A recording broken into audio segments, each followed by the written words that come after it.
Hello hello hello.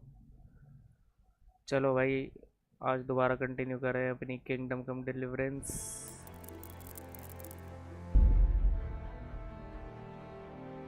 युवांका की story चल रही थी लास्ट स्ट्रीम में, और पूरी स्ट्रीम में उसकी ही स्टोरी खिंच गई। स्ट्रीम में देखते हैं भाई कितनी और हो जाती है उसकी।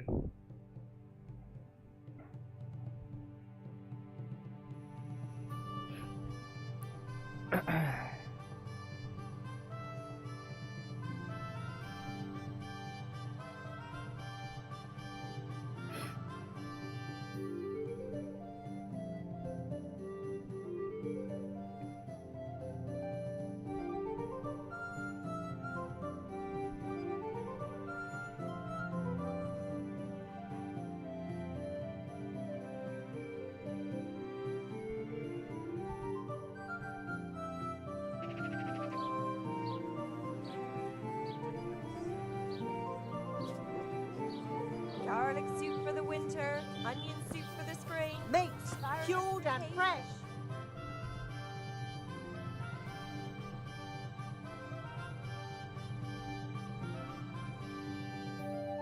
Talk to Katra.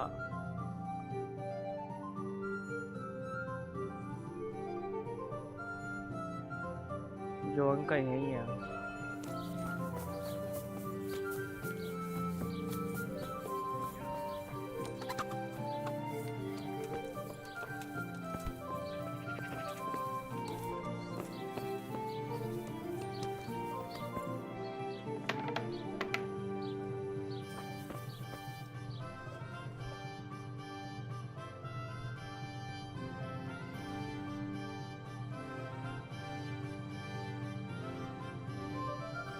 Hey, clear off. No one's allowed to talk to Johanka. Bishop Yaroslav's orders.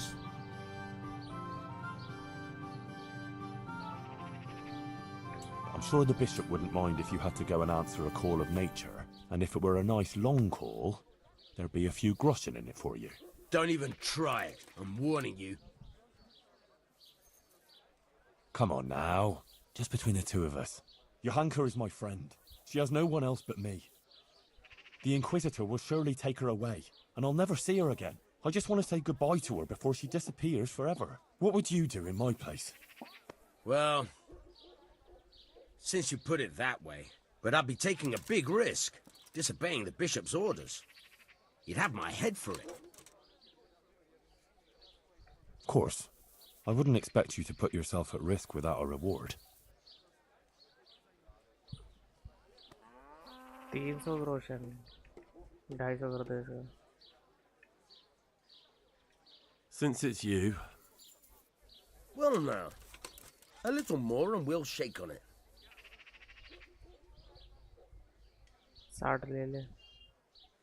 All right, go on then, but make it quick, eh? For sure. Thanks a lot.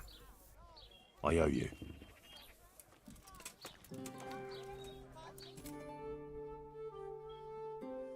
Johanka, are you alright? Yes, Henry. I'm fine. I'm glad to see you. I spoke to the Inquisitor. He wants to put you on trial. I know. It's all in God's hands now. No, it's not. I mean, it is, of course. But the bishop has allowed me to defend you. You want to defend me? Thank you, Henry. That's very kind of you. But you needn't bother. Our Lady won't let anything bad happen to me. I am her instrument, and I am completely in her hands. Everything that's happening इसके अंदर क्या is चढ़ her गया भाई sacred युवांका के will. अंदर? I won't stand by with my arms folded. You need someone to testify for you. As I said, I will defend you. If you insist, maybe it's the will of the Virgin that you came to me. So be it then.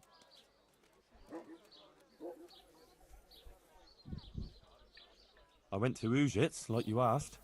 That's good, Henry. I hope you purged yourself of your sins. I did the pilgrimage of penance, like you said. And in the church, I begged the Virgin Mary for forgiveness. And she will bless you, Henry. You're a good man.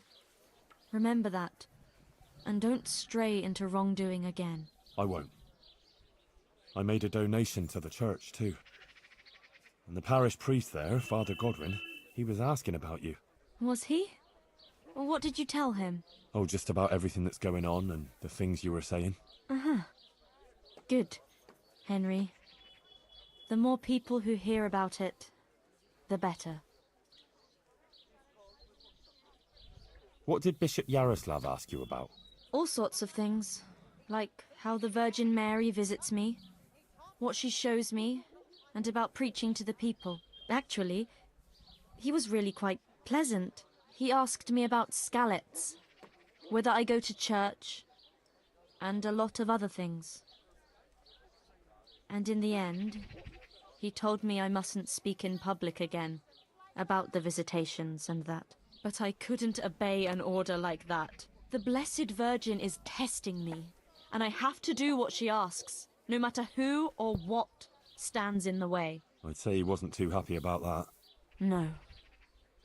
He came there with his men, dispersed the people, and had me arrested and locked up here. About that trial? Yes, the trial. I'll get some people who will testify for you in court. But Brother Nicodemus is worried you'll say things that will make the Inquisitor angry. Please don't do that. You have to talk to him respectfully, answer his questions with humility, and not say anything to annoy him. And don't say anything against the church or priests. Please. I'll say only what the Blessed Virgin wants me to say. Johanka, please. You mustn't say anything against him or the church. Be contrite. Maybe even admit you might have been wrong about some things. I don't think the Inquisitor is so bad. If you submit to him, he'll drop the charges. You too now. You're speaking exactly the same as his assistant. The two of you joined forces against me, did you? I've nothing to do with him. I didn't even know he was here. Believe me, I'm really trying to help you. You don't believe me anymore, do you? I do, Johanka, I believe you. But in court, you must speak reasonably, prudently. A lot depends on it. Maybe even your life. I appreciate your concern for me, Henry, really, I do. But you must understand. I can't deny that the Virgin Mary visits me, or what she wants to tell us. Not now. After everything that's happened, I can't. Otherwise, she won't heal Matthias. But you have to consider yourself and what's good for you. Surely you don't want to be convicted of heresy? That won't do anyone any good, neither you nor Matthias. I've already told you. Everything is in the hands of the Blessed Virgin. I will accept with humility the fate she grants me. Oh, Sakra. This is going to be a right mess. इसको flee में बाद में करवाऊंगा, पहले court में जाके ही देखूंगा क्या सीन है।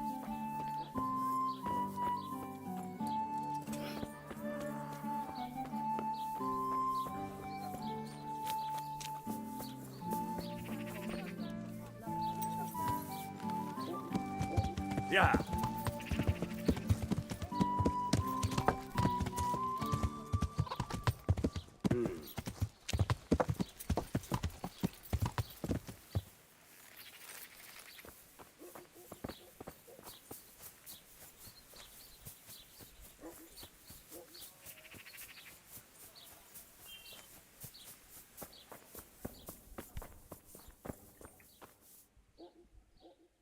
Father, the Inquisitor has had Johanka thrown in jail. I know, son. He's planning a hearing. Rightly so. It's about time this whole matter was dealt with. What do you think about it, then? As I say, it's a good thing that the matter is being investigated. The things Johanka has been preaching are, to say the least, disturbing. Who knows what these dreams are that she speaks of? And her words are only putting ideas in people's heads and leading them astray. Now, instead of going to church, as they should, they go to her in the false belief that they will find solace. It's creating a chasm between the people and the church and leading them away from the true teaching left to us by Christ. They're misguided and swamped in heretical ideas. But Johanka is only saying what the Virgin Mary has told her. What can be wrong with that? And how do you know the Virgin is really talking to her? Well, I believe she's telling the truth. Ah, but you can't be sure, can you? Do you really think a girl from the stable knows God's teaching better than the church? Better than the generations of church fathers and learned scholars since the time of Christ, who have studied the sacred scriptures and their correct interpretation? With all the evil that's already going on in this province, the last thing people need is a false prophet. Christ also came from a stable, though. There's no comparison. Christ was the Son of God. Enough of this. Bishop Yaroslav asked me to present my suspicions before the court, and that's what I intend to do. He will then resolve the whole matter. He is, after all, more qualified than anyone to do so. If you say so, Father. Farewell.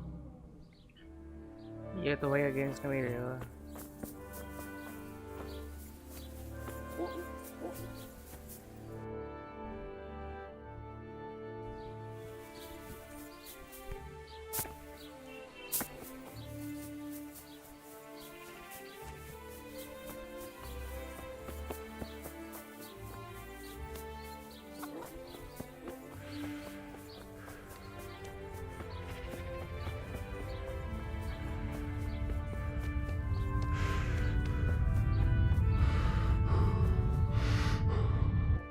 Good morning.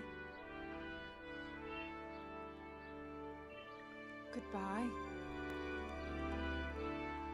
I need your help with something. I'm sure you've heard. Johanka was locked up by the Inquisitor. Who hasn't? The whole of Sasso is talking about it. And the Inquisitor was asking around about her. I'd like to ask you to appear before the court and say something in Johanka's defense. I can't say I'm keen on going there. But Johanka helped me. And you did too. I think it's only right that someone should say something good about her. Ah, thanks, Guta. I appreciate it. I'll send for you when it's time. Good luck then.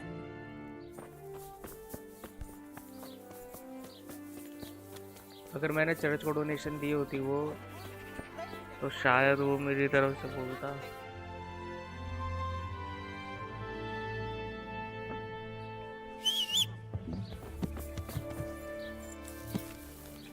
Yeah.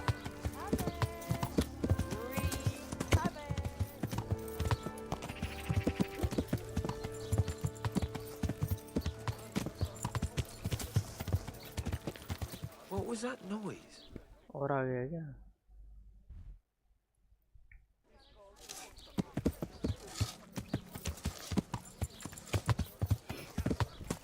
Yeah.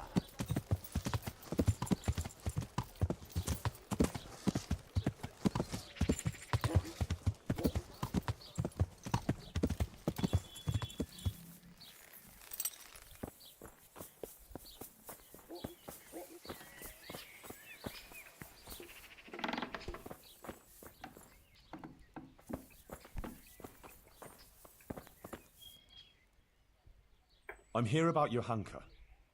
You're that fella of hers, are you? What do you want? No. I'm just a friend of hers.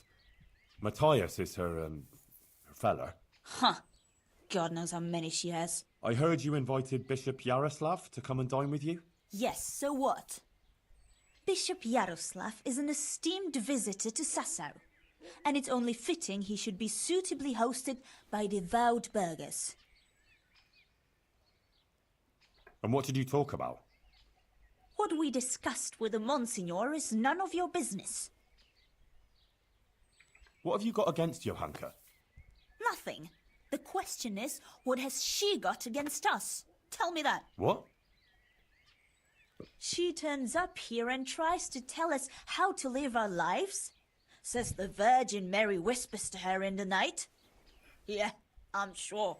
To a simple village wench. I'd like to know who's really putting those ideas in her head. She's just getting people all worked up. Men, especially. Coming around here with her nonsense. Sasso is a decent, orderly place, I'll have you know. We don't want any trouble here. All this talk about hellfire and the end of the world. God have mercy. No one is interested in what she has to say. All they want is some spectacle. She ought to have thought twice before she started. Not that she wasn't warned. What do you mean, warned? As I said, she was told.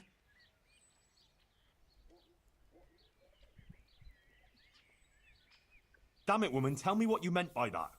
I didn't mean anything by it. Out with it! If you must know, some of the fellas want to have it out with her and tell her to stop. No one wants her speeches here, but would she listen? No. The devil possessed her to bring harm to us. So it was you who sent those men? All I wanted was to protect the Sasau folk against her poisonous tongue, and I'll do just that.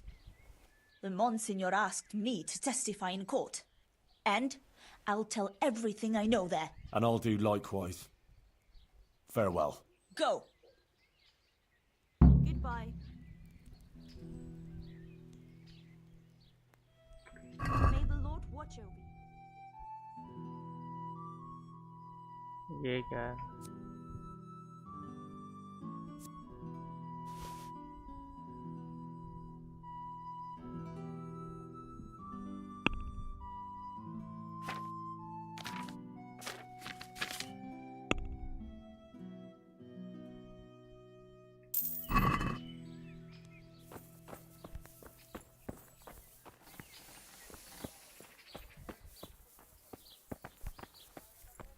एक minute जरा call आ रही है।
God be with you. Any chance of some work? Well, come to think, there is one rather delicate matter to attend to. A while ago, a holy man came by here. He said he'd come from the Holy Land, and he was selling various relics he'd collected on his travels to pay his way. I see. Well, I heard he had some fragments of a sacred sword that once belonged to the fabled Czech Queen of Sheba. But by the time he reached me, he had no pieces left of the sword.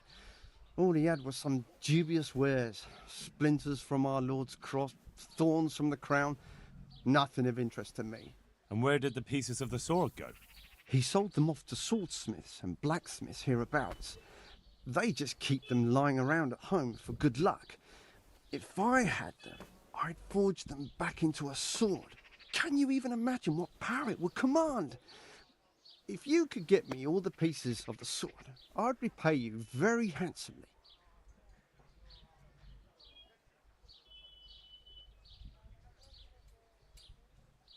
Are you sure the Queen of Sheba's a Czech queen? Who else would she be? Have you not heard of her? Our some priest. She's in the Bible. Uh-huh. Isn't it a bit strange that some pilgrim would have something so valuable? Are you suggesting he might have been lying? Well, people aren't to be trusted, but this is nothing to joke about. God would smite him in a flash if he made light of holy relics that way. What kind of power did this sword have? What do you think? It brought its bearer good luck in combat and protection from enemies. Where can I find the powers? Like I said, the smith hereabouts bought them from him. They say the largest piece is with the rat-eye swordsmith. The bastard probably won't want to sell. But if you manage to swipe it somehow... I could do with a sword like that. What if you sold it to me? Well, everything has its price. But this one would be expensive. Getting hold of the bits is one thing. Forging them back together is quite another. That tinkerer from Rat-Eye couldn't manage it. Well, it does sound very interesting. I'll ask them and see what I can do. Excellent. You'll see you won't regret it. I'll pay you well. About that sword. Take care now.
I spoke to Johanka. And did you manage to convince her? I'm afraid not. She's stubborn. She says she answers only to the Blessed Virgin. Oh dear, Henry. That's not good at all. What about her family? Doesn't she have a relative she might listen to? No. None of them survived the raid on Skalitz. She has no one at all left in the world? Poor child. I won't get any sleep. I just won't get any sleep.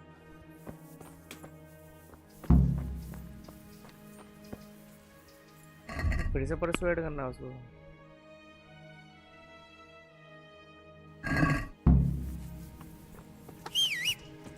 करके देखो फिर से persuade.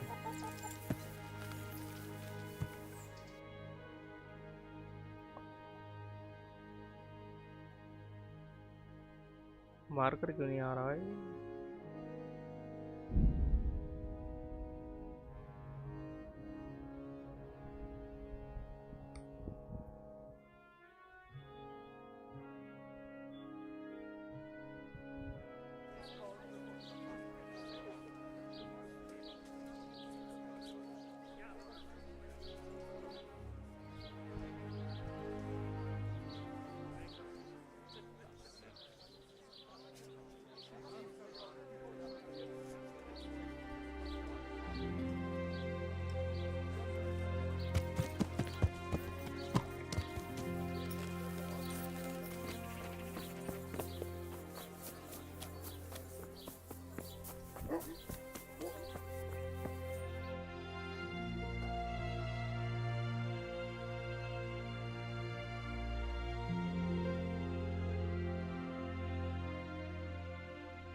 परसों तो इन रही we have to play वाला dialogue आ रहा है।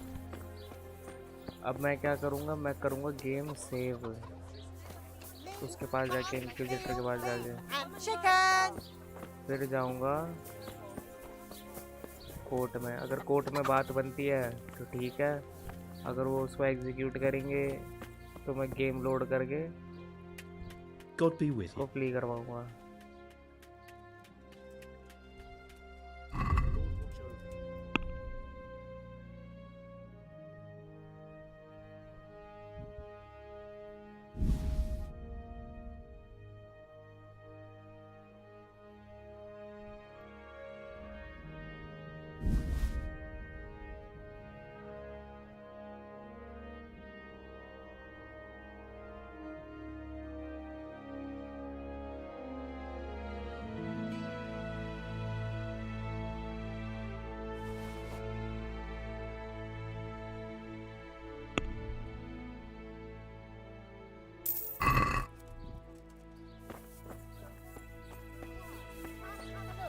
Don't be shy.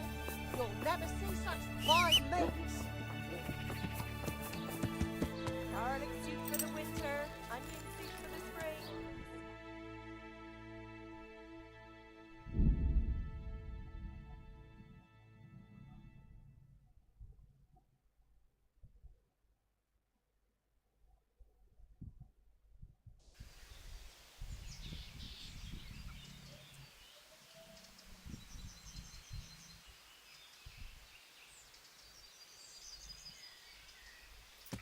Yeah.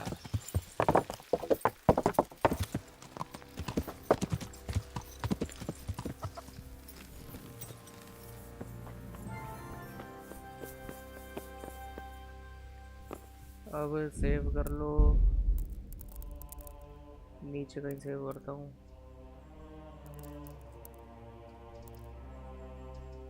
भाई 50 घंटे से ऊपर हो गए मुझे ये खेलते खेलते।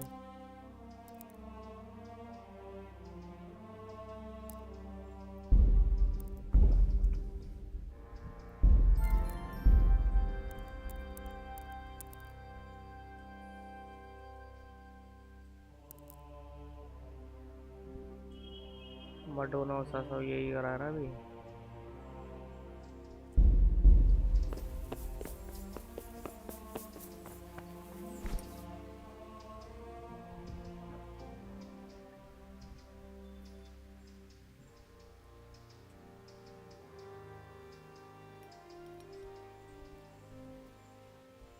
I'm ready, Monsignor. Excellent. I have also completed my investigation. We may commence then with the proceedings? Yes. Good. I will send for everyone who is to bear witness and have Johanka brought before the court. We'll commence first thing tomorrow morning. Yes, sir. Morning? Arey yaar. One more thing. These are solemn proceedings that demand a certain decorum. I won't tolerate any clanking armor or otherwise inappropriate attire. You will wear this robe. Of course. Thank you, Monsignor. Very well. Rest now, and we'll meet in the morning. Good luck to you.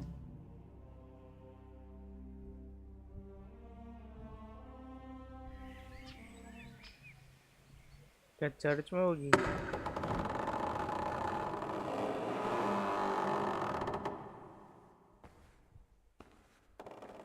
Coat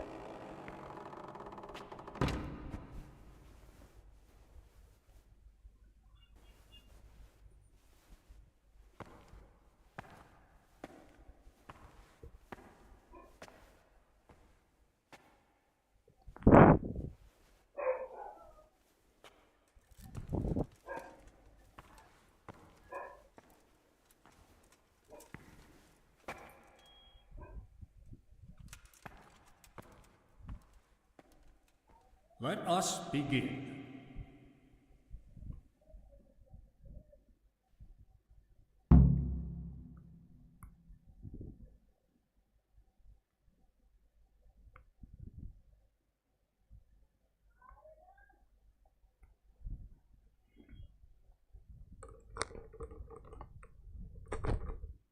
I, Bishop Yaroslav of Benishov, by the grace of God, Papal Inquisitor, have come here to Sasau in response to reports of Marian visitations and the preaching activities of one Johanka, a commoner. And I have found indeed that by her arbitrary words she's been leading good people astray and encouraging their rebellion against their betters. Furthermore, Johanka has attempted to usurp the glory that belongs alone to Holy Mother Church, and to appoint herself as an intermediary of the wisdom and grace of Almighty God.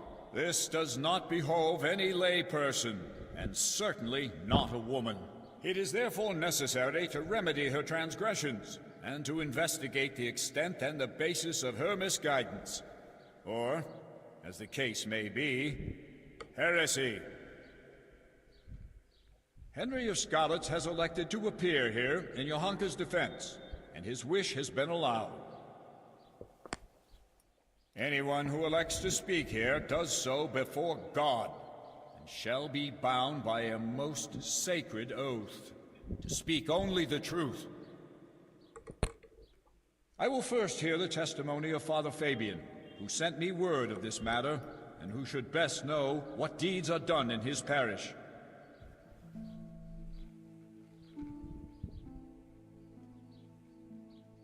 Father Fabian, will you tell us what Johanka has been proclaiming? Johanka claims that she has received visitations from Our Lady, the Holy Mother of God, who speaks to her in the night. It is an outrageous claim that I hold to be entirely untrue. And did Johanka come forward to ask your advice regarding these alleged apparitions? She did not. Instead, she took it upon herself to spread her supposed wisdom to the people. And prior to this, did Johanka attend church? Did you see her at your sermons, Father? I did not, Monsignor.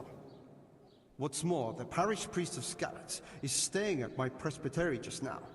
Johanka knows him well enough, but she didn't come to see even him. I believe Johanka is deliberately avoiding the church. Instead, either she made everything up, or the devil himself is whispering in her ear.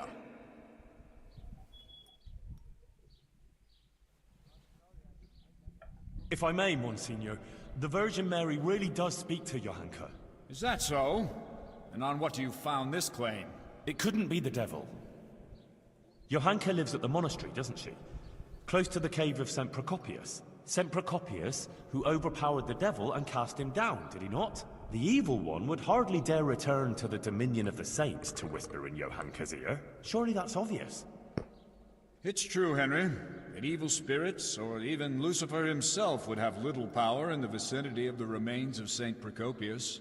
But the fact that she lives at the monastery doesn't mean that she is not misguided. What's more, she is an interloper there herself, who would not even be tolerated if it weren't for Brother Nicodemus. Yes, Father. I am aware of the impropriety of her presence in the monastery grounds. But in this, I must concur with Henry. Monsignor, would you please hear the testimony of the respected burgher Pavel of Kolin? He will testify that Johanka isn't making anything up. Well, I'm very curious what this Pavel will tell us. Call Pavel of Kolin.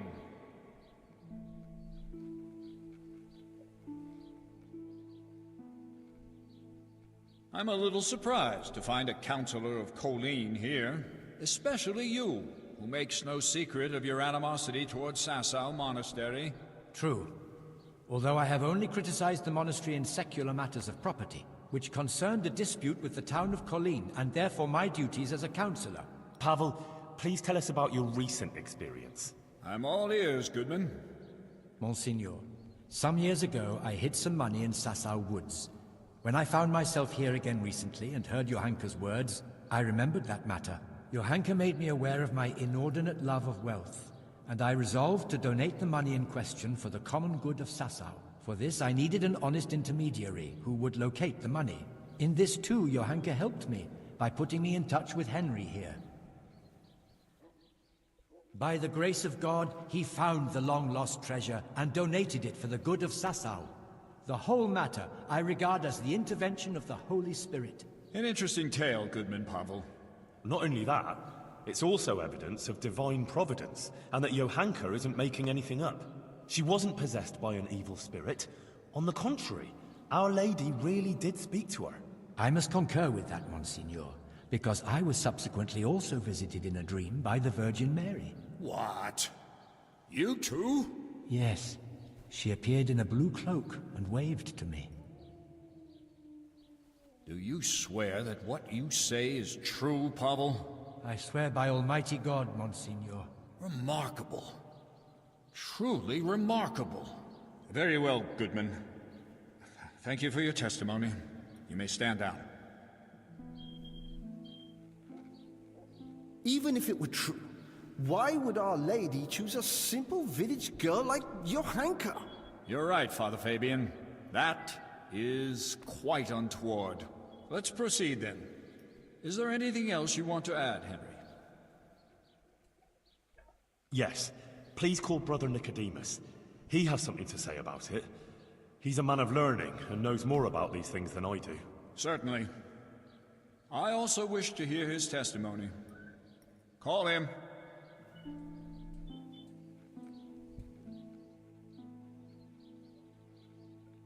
Nicodemus, for some time you were insisting that the infirmary needed extra pairs of hands. It was only at your request that Johanka, against all accepted custom, was allowed inside the monastery walls. I've already spoken to Abbot Peter about her, but please tell me how Johanka behaved. Monsignor, I must stand behind Johanka. The girl is a treasure, selfless, charitable and good-hearted. She helped more people here than anyone else. I have never seen her do anything that would contradict the behavior of a good Christian. She never discussed questions of faith with me. She was always focused only on her work, which she carried out impeccably. And afterwards, when she began making claims of Marian apparitions? Yes. Yes. That's quite an extraordinary thing. The things she preached couldn't have come from any of the brothers, or from books, because she can't read. Therefore, I believe the Blessed Virgin really spoke to her. Nonsense. She made the whole thing up. Or someone did prompt her. You're very keen to defend her, brother. It makes me wonder whether she didn't get her wisdom from you. I already said she got none of it from me, and I would never lie before Almighty God. But it seems to me it's the inadequate education of the good parish priest here that's behind his flimsy litany. What? Am I to be criticized by someone who's more a gardener than a scholar? Father Fabian, let Nicodemus speak. And you, Nicodemus, stick to the point if you please. Certainly, Monsignor. Please allow this humble gardener to put the good priest right, because he evidently knows nothing of the fact that other women before Johanka had similar experiences. Blessed Hildegard of Bingen also had similar visions. And what about St. Bridget, or Elizabeth of Schurnau, or Catherine of Siena? Like them, Johanka here only humbly spreads the message of Our Lady. She does not present herself as an intermediary of divine mercy. Please do not condemn Johanka, Bishop Yaroslav. In my judgment, her visions are genuine and her words sincere. Thank you, Nicodemus. Your plea is very bold. But What you say about Hildegard and the others is true. You can rest assured, I will consider your words very carefully. Fabian, have you had trouble with heretics before, or had any suspicions of heresy here? Not much, Monsignor. Now and then there have been traveling preachers and various charlatans here and there. Although, I did recently get reports that there were members of the Waldensian sect hiding in the province. Waldensians? So there have been heretics concealed here. So, it cannot be ruled out that Johanka also associated with them. Perhaps they are even behind this matter, too. Thank you, Father Fabian. That's all. I'm glad to have been of service, Monsignor. I thank you also, Brother Nicodemus. You too may stand down. Call Hoshek, bailiff of Sasau.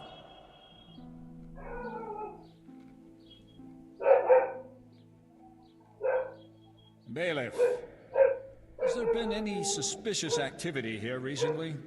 Well, there have been cumins on the rampage in the woods and on the roads, and all sorts of bands of footpads and brigands around the province. But otherwise, it's all been peaceful and quiet here, Monsignor. How reassuring. And what of Johanka, bailiff? Has she been inciting the people here? I couldn't tell you much about her. I hardly know her. She hasn't broken any laws, and folks speak well of her, for the most part. Although it's true, things have been a bit tense here, on account of her speeches. Continue. Quite a lot of people have been going to her since she started with that preaching. Some are even convinced she's a holy woman. From what I heard, they bring her small gifts or ask for her advice or blessing. Sacrilege! People coming for blessings and bringing her gifts. That has all the makings of a cult. Oh, I don't know, Monsignor. Begging your pardon, but that's overstating it a bit. But it's true. They met outside town, too, and it came to a bit of a skirmish. Nothing serious happened, though. Fellas punching each other in the mouth. If you'll excuse me, Monsieur, that happens all the time. Well, that's about all I can tell you, Monsignor. Thank you, bailiff. I will be all. And you, Henry, you've been around Johanka more than anyone. Do people come to her for blessings? Well, they come to her, yes. But I swear she never blessed anyone. But when someone comes to her, she tries to help them, like a good Christian. Henry, I'm sure you're aware that to lie here is a mortal sin and a crime. I do. And I'm not lying. All right. Anything else? Yes, Monsignor. Johanka helped Guta, the tailor's wife. Please hear her testimony. You'll see for yourself that Johanka is a good Christian. Very well. I promised I'd hear your witnesses. Call this Guta.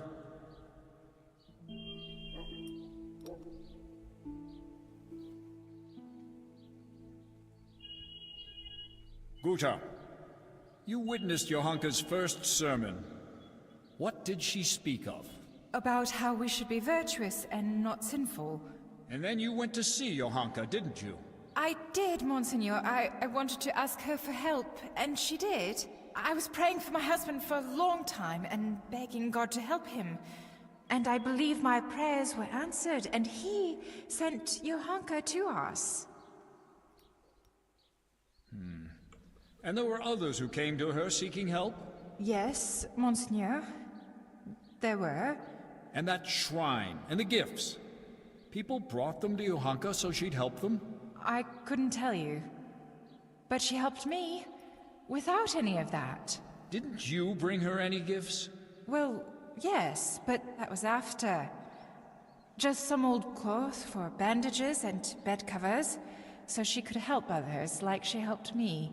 Every evening, I pray for Johanka and thank the Blessed Virgin for sending her to us. I see. Thank you. You may go. I'd like you to listen to Adela. She amended her life and doesn't live in sin anymore, all because of Johanka. Johanka helped people selflessly, not for any benefit, and Adela can testify to that. All right. Bring this Adela.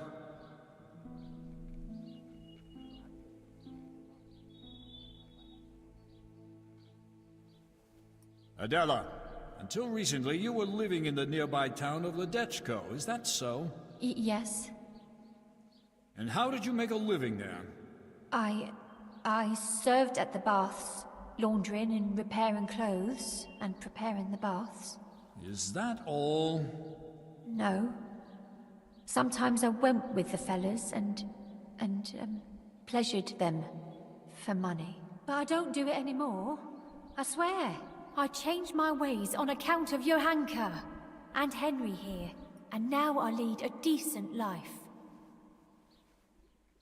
You're saying you simply gave up your profession? Yes. Henry convinced me, and Johanka took me in. Very well. Thank you. And since you left Ledechko, have you sinned with anyone? Well, it was only the one time, monsieur. And with whom did you sin? With Henry. Well, well. So Henry leads loose women to the path of righteousness, only to drag them back into sin again. It wasn't quite like... Quiet! Adela, answer me one more question. You're living with Johanka now, yes? Tell me what she says to the people who come to her. Well, they come with all sorts of problems. Some want just advice. Some want her maybe to bless them or talk to Our Lady for them. They believe she's a holy woman. So, Johanka accepts gifts from these people and then gives them her blessing? No, it's not like that. Johanka doesn't bless anyone. And she doesn't want any gifts from anyone either. Folk just bring them. The things they bring, she gives them out to the sick and wounded. She doesn't keep anything, I swear. You swear? Yes, I swear to it all, Monseigneur. I'd never lie to you. All right. You may go. Now I wish to question Katra, the swordsmith's wife. Bring her here.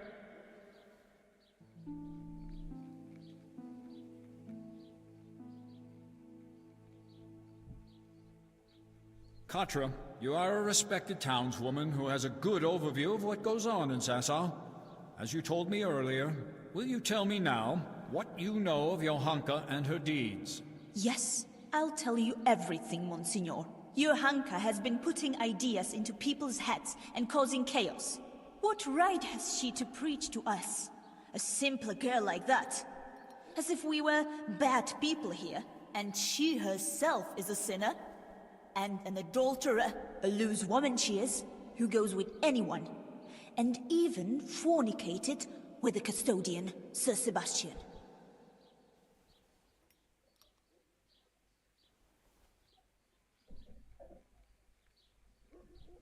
That's nothing but slander. Quiet, Henry. I will deal with this matter in a moment.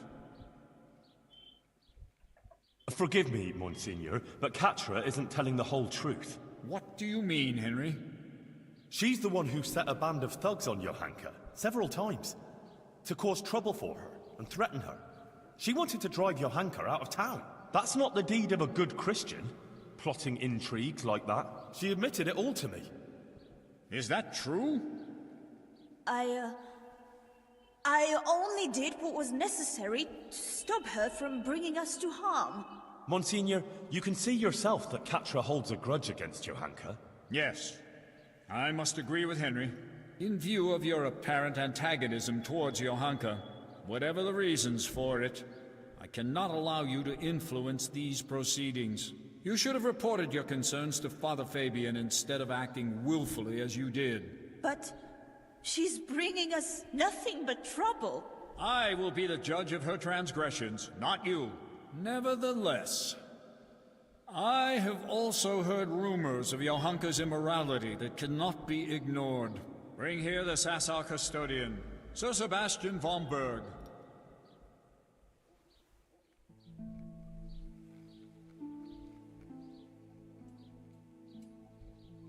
Sir Sebastian, my apologies for raising the matter, but doubts have been cast on your virtue. I have been told that you have shared your bed with Johanka. Is it true? Monsignor, with respect, this is surely some mistake. Johanka is not a bad girl, and by no means a heretic. Noted. Now please answer my question. Did you share your bed with Johanka or not?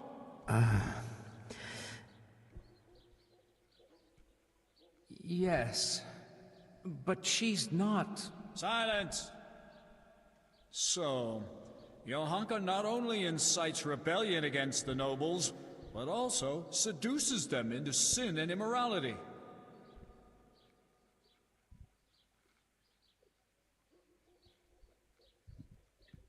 Monsignor, I've known Johanka a long time, and she's a virtuous girl and a good Christian. She just needed support. It wasn't a bodily desire, but one of the soul. Consider what she went through.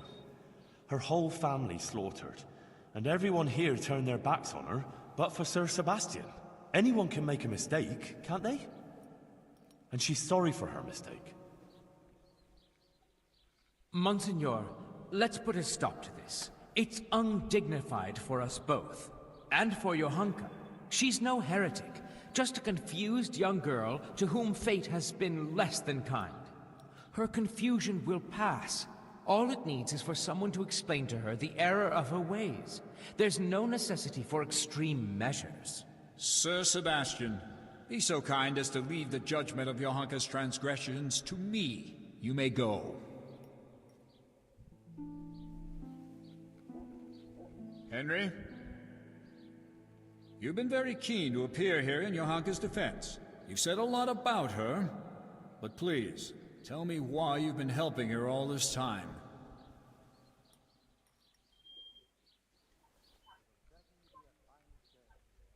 Because I don't know anyone like her. She endured what would destroy most people and never gave up. She never wasted time feeling sorry for herself. Instead, she helped others, even at the cost of her own suffering. And she helped to redeem me, too.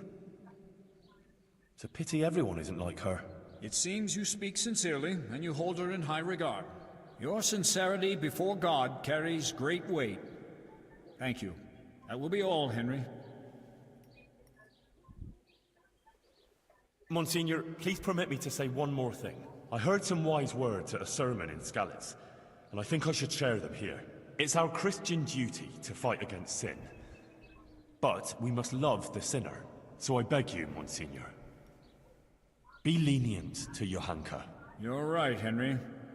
Those are wise words. Nothing remains but to question Johanka herself. Johanka of Skalitz, you've heard the accusations brought against you, and we have also heard several testimonies. I already questioned you earlier, and it has also come to my attention that Henry here bribed a guard to allow him to see you in your cell, which I expressly forbade. Johanka, do you wish to revise the answers you gave earlier, or do you stand by what you said? I stand by everything I told you. So be it. I expressly forbade you to continue preaching, and you promised not to do so. You defied my instruction and broke your promise. Why? Forgive me, Monsignor. But I could do nothing else. Our Lady asked me to do it, and I couldn't refuse her. And I did the right thing. The Virgin Mary visited me again in my cell and showed me new things. Monks and prelates who took off their robes and put on princely cloaks instead. They threw down their staves, buckled on swords, and placed crowns on their heads. They rejected Christ's example and hoarded wealth for themselves. They paid no heed to the people, but only gave them absolution for money and... Silence! You will not speak like that. I have already heard more than enough. These proceedings are closed. You may leave. Johanka will now hear my verdict.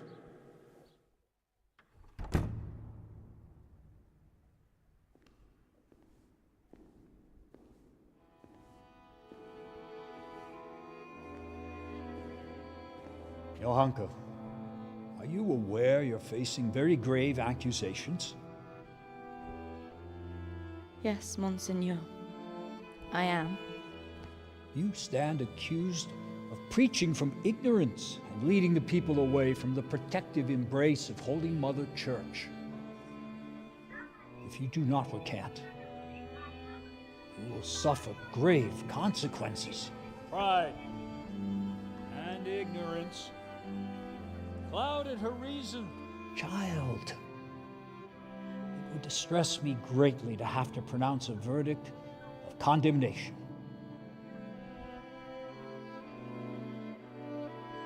Speak then. Do you recant your sermons and swear never again to preach to the people? And are you prepared to repent?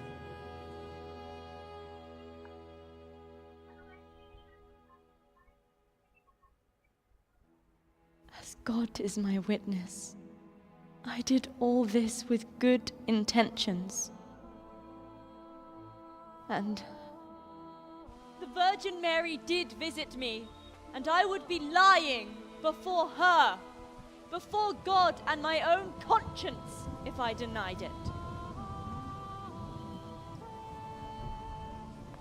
If you don't recant and return to the bosom of Holy Mother Church, then you have sealed your own fate. Take her.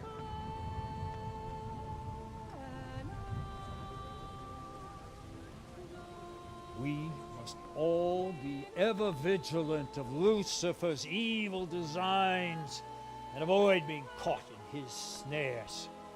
Only Holy Mother Church can safeguard all Christian folks from the onslaught of the devil. Only Holy Mother Church cares for their souls so they may find salvation in the kingdom of heaven. It's all true, and the will of the Blessed Virgin, her sacred will that I will never recant. Sometimes, to save the body of the true church, it is necessary to amputate a gangrenous limb.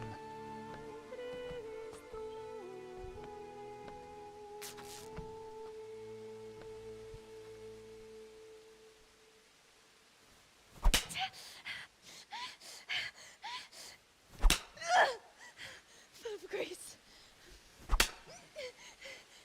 The Lord is with thee. Blessed art thou among women, and blessed be the fruit of thy womb. Jesus.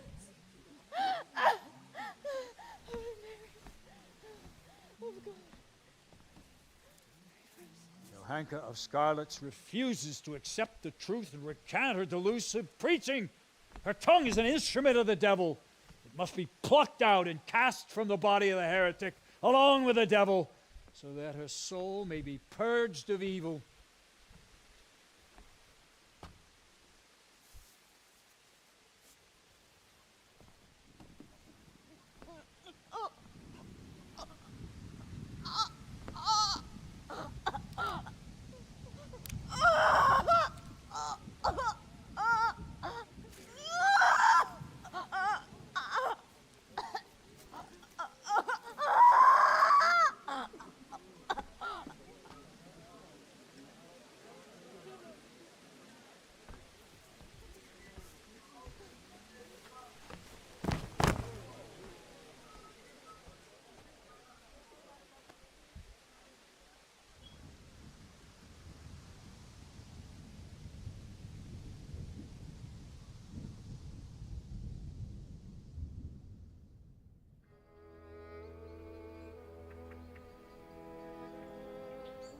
Despite her suffering, Johanka remained faithful to her conviction. Brother Nicodemus tried to heal her terrible wounds, but in vain. Her cruel punishment was too much to endure. Matthias never lived to hear of Johanka's fate. Soon afterwards, he succumbed to his sickness. Although it's forbidden to bury a heretic in consecrated ground, we lay Johanka and Matthias to rest together, side by side, in a place where I hope they will finally find peace. As Brother Nicodemus said, surely God will forgive us for following our hearts.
Henry, I want to thank you for that generous donation to the infirmary.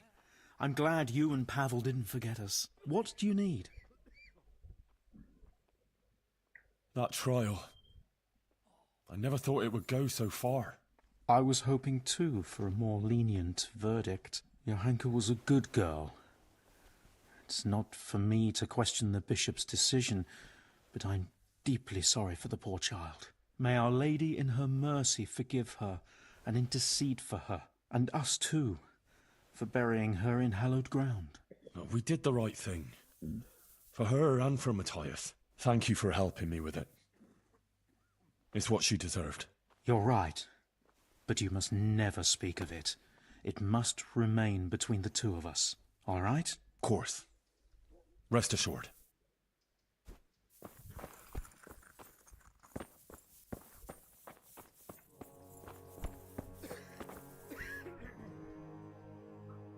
Good morning. How are things going here? Quite well.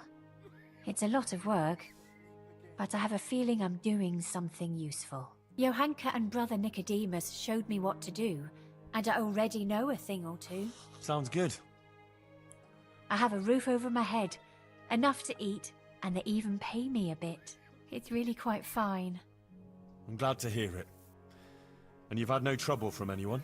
No, everyone has been kind. It's sweet of you to care, Henry. Take care.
If your cottage burnt down, our cottages will still taste good.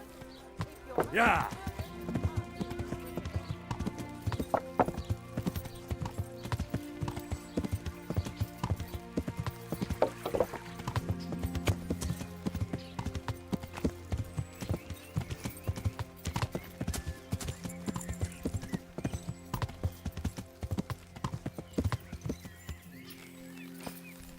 What's that?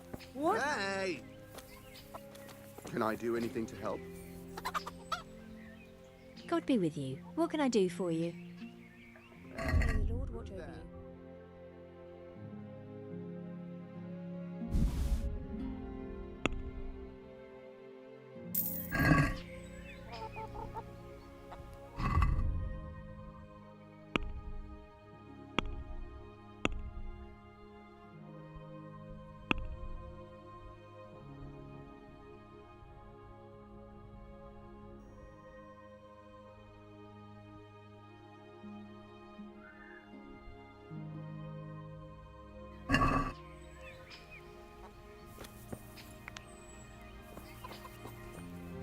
Probably some animal.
Yeah.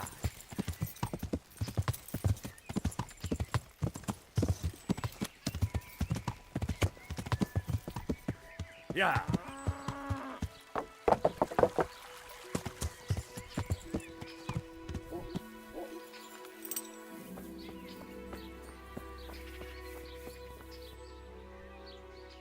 Greetings. May the Lord watch over you.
Show what you're made of.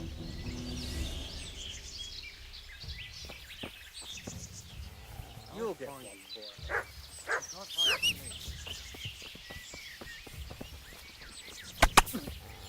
What's the matter? Come on. Come and get it.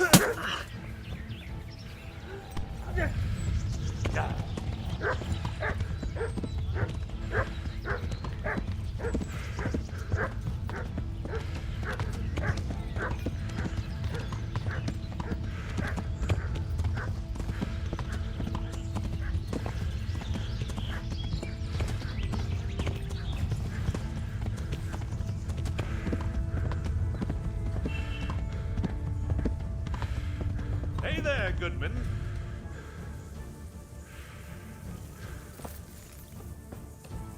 Sir, a word if you please. What is it? I'd like to challenge you to a duel. Why would I want to fight you? Ad honorem, friend. For honor. For the thrill of combat. Sorry, but I won't risk getting crippled on account of some tavern yarn. I understand. Then I was mistaken about you. My apologies for troubling you.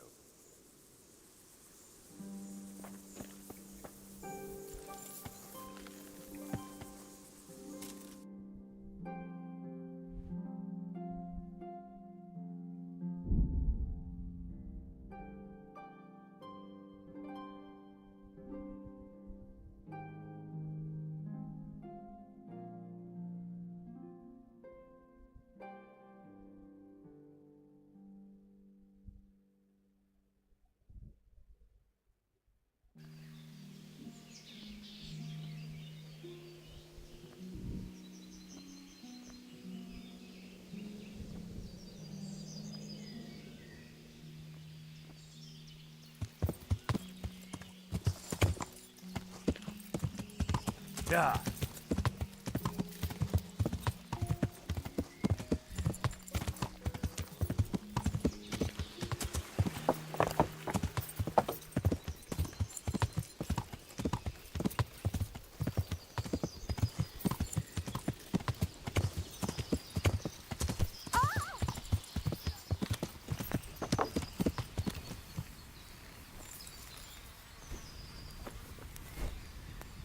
What do you need? Master Huntsman, is there any work for me here? There's always something that needs doing. You're that Scarlet's lad, aren't you? Sir Radzig's lackey. Sir Radzig is my liege, and I serve him faithfully. But that doesn't make me a lackey. As you wish. What matters to me is that you're no layabout looking for easy work. I have a job here I can't give to just anyone. I'm listening. We've been having terrible problems with poachers lately. In Sir Divish's forests, we've been finding gutted entrails of deer and rabbit nooses all over the place, but no sign of the bastards who put them there. And you want me to track down the poachers? Indeed. Whatever you learn will be useful to me. Do you suspect anyone? Well, it's hard to say, but seeing how much harm they're causing, I'd say they're no crofters looking for a Sunday roast. Shouldn't you be dealing with the poachers yourself?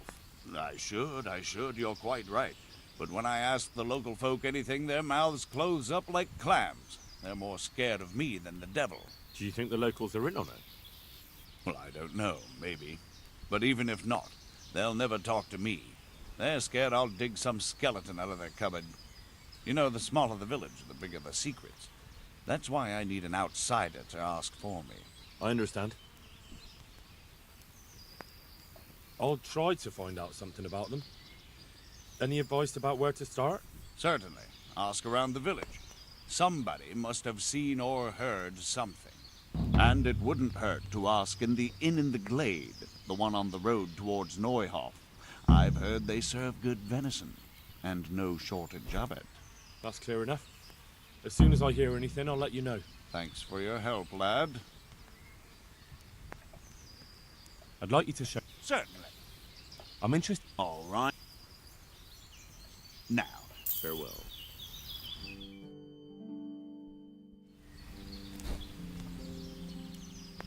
I'd like you to show me... Certainly. I'd like to... First you have to... Well... Can you teach... Certainly. I'm interested in more about... All right. Now, take you.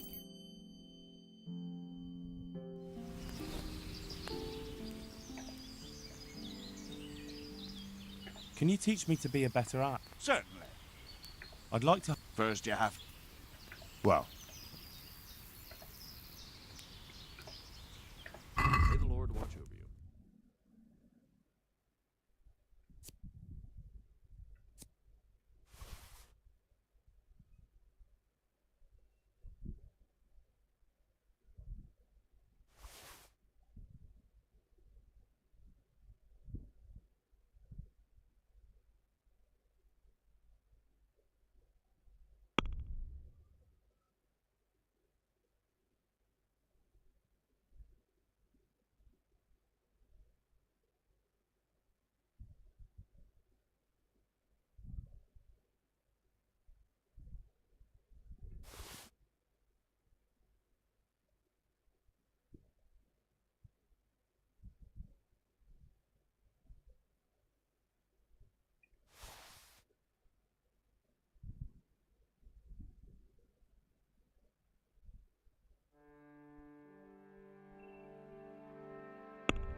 Yeah.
Good health to you. I was at the Ujit's Women's Sabbath. And how did it turn out? The women were making such a ruckus, the woodcutters took them for witches and burst in on them. They meant to kill them. Jesus Christ. And how did it end? I killed them all. Killed them? God Almighty. You killed the men who went to see what all the noise was about? I didn't have much of a choice. There was no talking with them. They were determined to kill the witches. I'm so sorry. Holy Mother of God, you're my witness I meant no harm. Forgive my sins and have mercy on me in my final hour. And as for you, you'd better go. Goodbye. Would you teach? Certainly. I'd like to. First you have... Well. God bless. May the Lord watch over.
Yeah.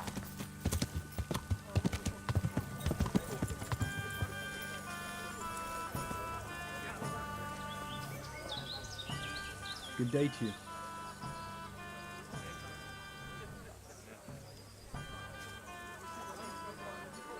I'd like to look. Certain. I'm interested. Wouldn't you rather learn? Well. Listen, innkeeper. I hear you have some game here from time to time. Aye, we have dice games happening most nights. You'd make a stuffed bird laugh. You know full well what I mean. No, I've no idea what you're talking about.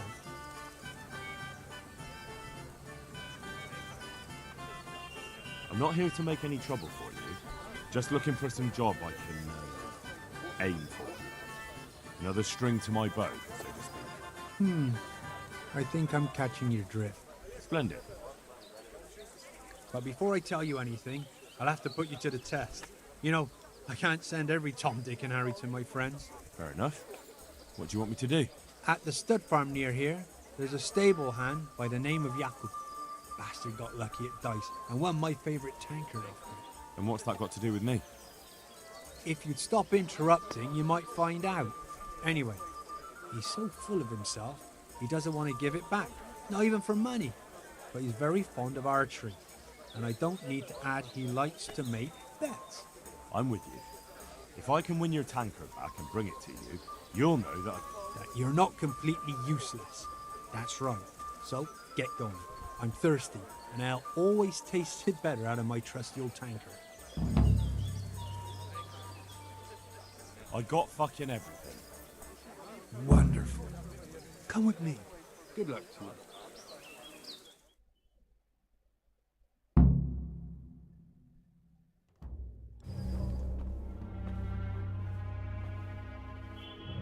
What's taking them so long?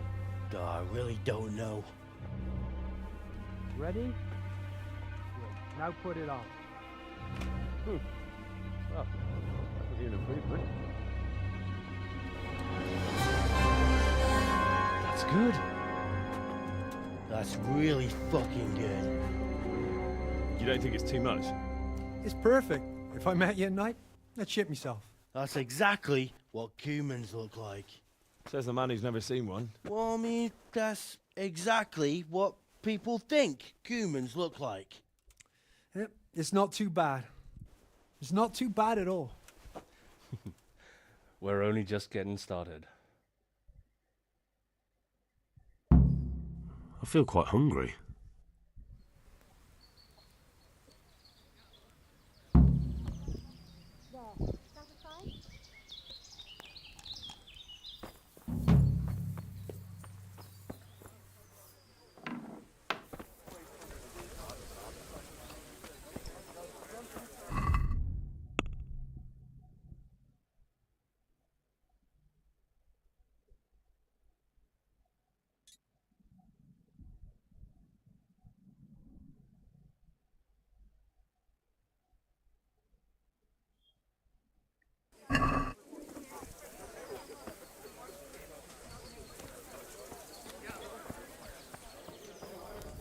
Anyway, I'm glad you came.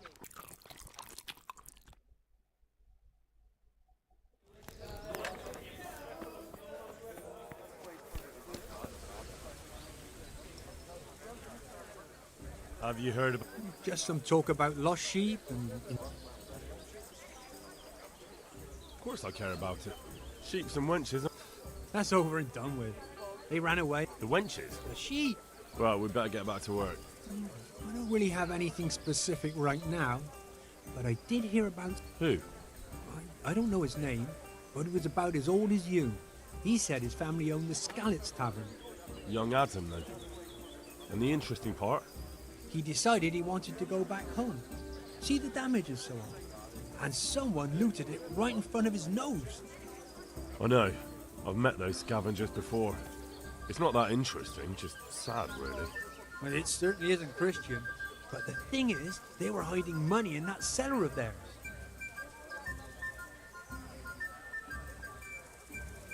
And did he say where he was going? He said he's going to Ratai, that he has some arrangements there. It won't be easy to find him. Ratai's a little overcrowded nowadays. Then you'll have to ask someone, won't you? Bloody hell. Do you want me to hold your hand while you do it? I wouldn't count on it. The looters probably spent all of it by now if he crawled into the right tavern. And anyway, I'm sure they didn't exactly have the royal treasure hidden there. This Adam said it was enough to fix a whole cottage, or to go exploring the world. All right, but it still seems shady. And you haven't really given me much to go on. Maybe, but I don't have anything better. Why don't you find him and ask him and see where it leads you? I'll be on my way then. Go. Go and ask him when you see him. Maybe you'll think of something. Can I sleep here? Certainly. For how long? Just the one. All right. Here you go. You'll like it. God be with you.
Yeah.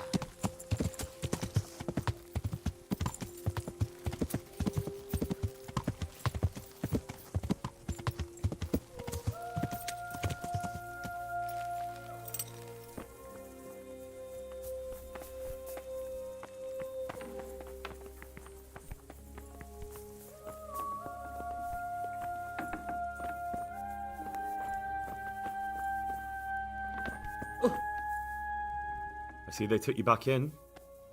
They have, but it might have been better if I never came back. What's the matter? I don't know. It's just strange. My mind's all churned up. I keep thinking it could happen again. I should have been lying there with the horses, my throat cut. That fellow with the limp saved me, but... It will pass. I hope so. I pray for it every night. I shouldn't have come back. I should have just gone far from here. You still can. I suppose so. You told me you'd teach me something useful. Aye, and I keep my word.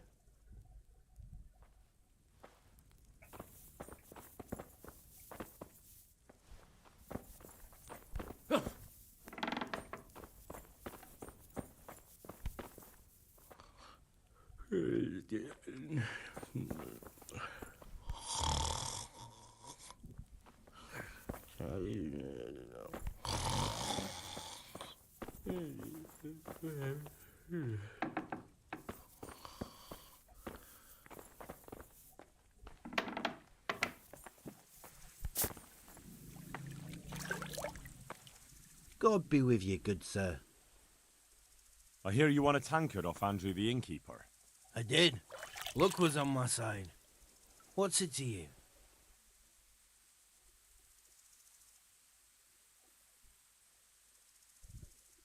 I always did like that tankard. How do you fancy testing that luck of yours and betting your tankard against my coin? What do you have in mind? I've heard it said you're the best archer in the region, but I'm not so sure. Care to put it to the test? Maybe not the best, but I reckon I could beat you any day. Very well. I'll bet the tankard against your groschen. Deal?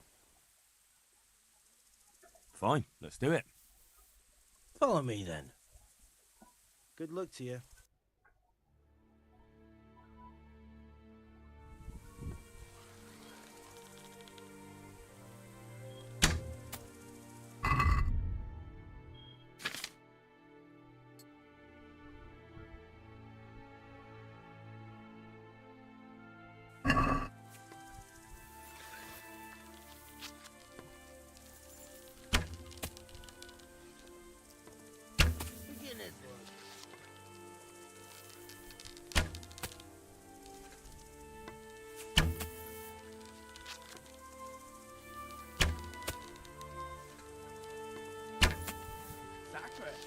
You could miss one or two.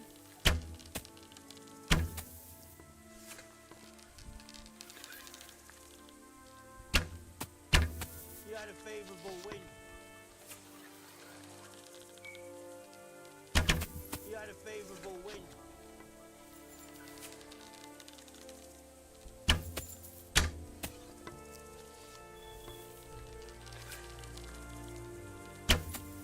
Sacre. You could miss one or two. Sacre. You could miss one or two.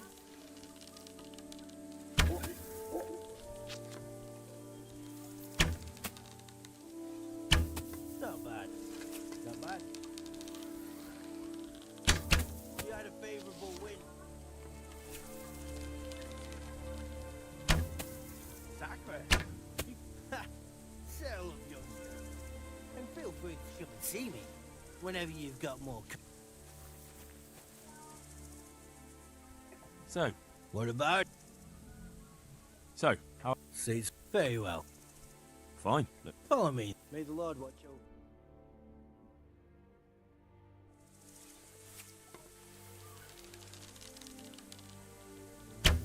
You had a favourable wind. Not bad. Not bad. Nice shot. But what's this? Not bad. Not bad. Nice shot. But what's this? Not bad. Not bad.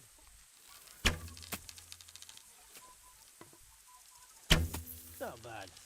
Not bad. Nice shot. But what's this? Nice shot. But what's this?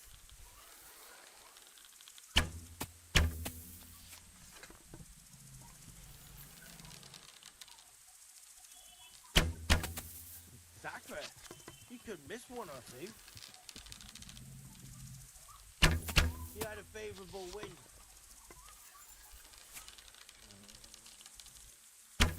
You had a favourable wind.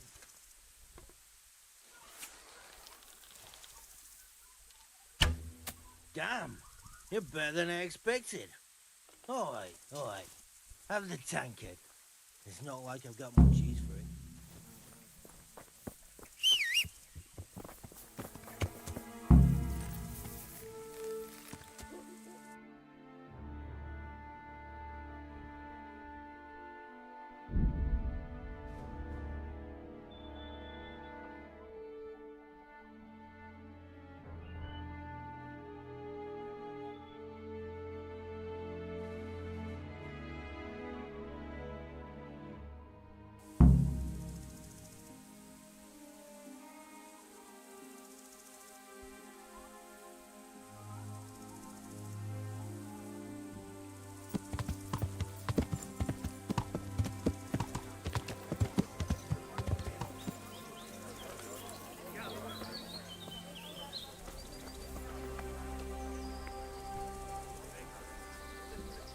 I'm glad to see you.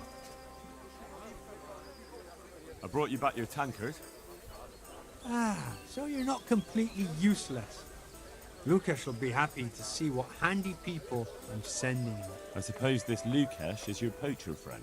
Now then, poacher's not a very nice word. I'll call him more a man who knows a good opportunity when he sees one. I see. And where can I find this opportunistic friend of yours? He lives on the hill to the north of the castle, in a small hut. If you're planning to talk to him, make sure you tell him I sent you. I won't forget. Thanks. I'm the one who should thank you.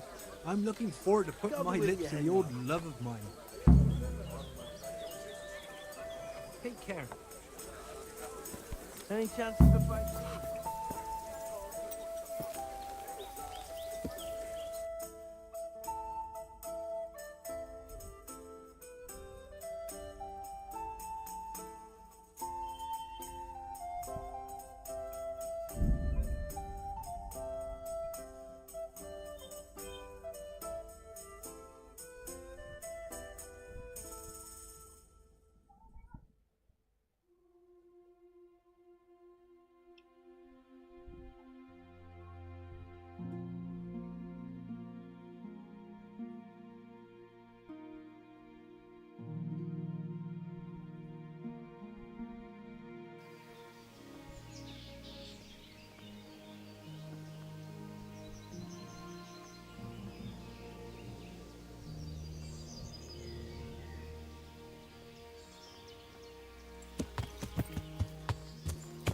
Yeah.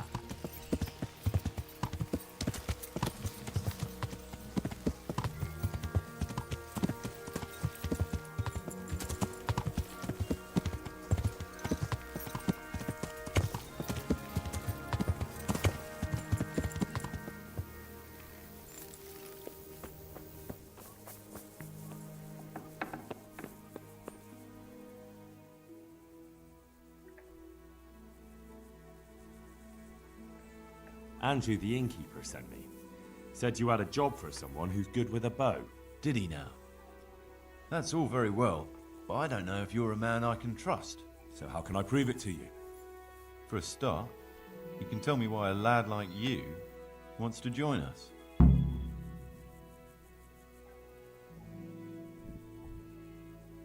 I've heard it could earn me some decent coin. Yeah, that's what I used to think. Only it's not quite that simple. Why's that? You'll find out for yourself. Anyway, I have to check you out first. See if you're any good. I'm listening. To begin with, I need to know if you're at home in the woods. And if you're any kind of hunter. Bring me some deer antlers, and then we'll talk. Easy.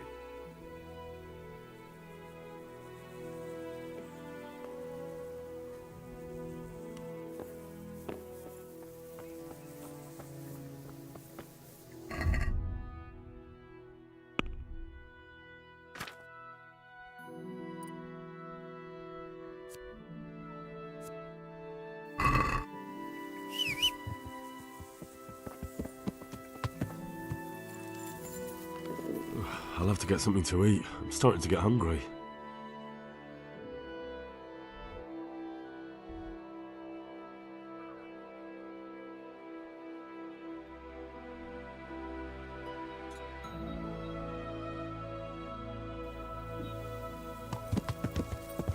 Yeah.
Yeah.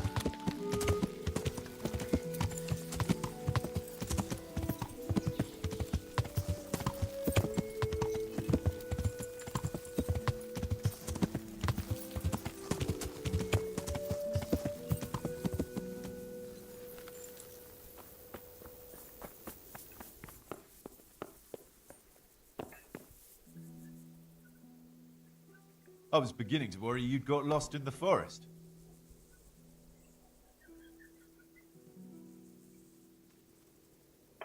No need to worry. I would have come back sooner, but it seemed a long way to go for just the one. Well, well, so you're keen on hunting. I like that, lad. So give me the trophy, and the first task of your trial is done. The first task? Well, there was only one to begin with, but then I thought you could do something else for us. I see. So what do you want me to do next? Kill a dragon? Catch a water sprite? Hilarious. Better listen up, lad. Nicholas the Huntsman has a very fine old hunting horn. But we'd like Nicholas better without any horns. Understand? Wait. What's all this about? Nothing to worry yourself with now. Get the horn, and we'll have a bit of fun. All right. So where is this horn? Sometimes he carries it with him. It is a badge of office, after all. But I don't suppose he sleeps with it. Best to go at night and have a look around his lodge. It's on the hill above the village, opposite the castle. Come back to me as soon as you've got the horn. I can't wait to see the look on Nicholas's face. Right. I'll get to it. Glad to hear it. Good luck.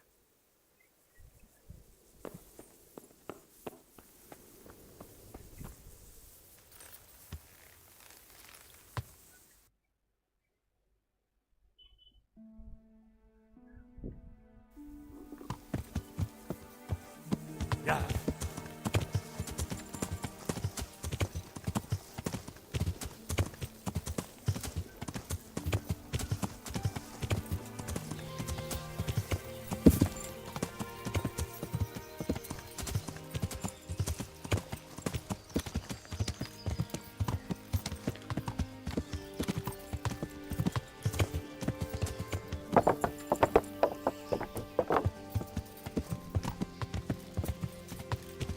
Yeah. What's going on there? Hey, who's there? Are you looking for me?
Yeah.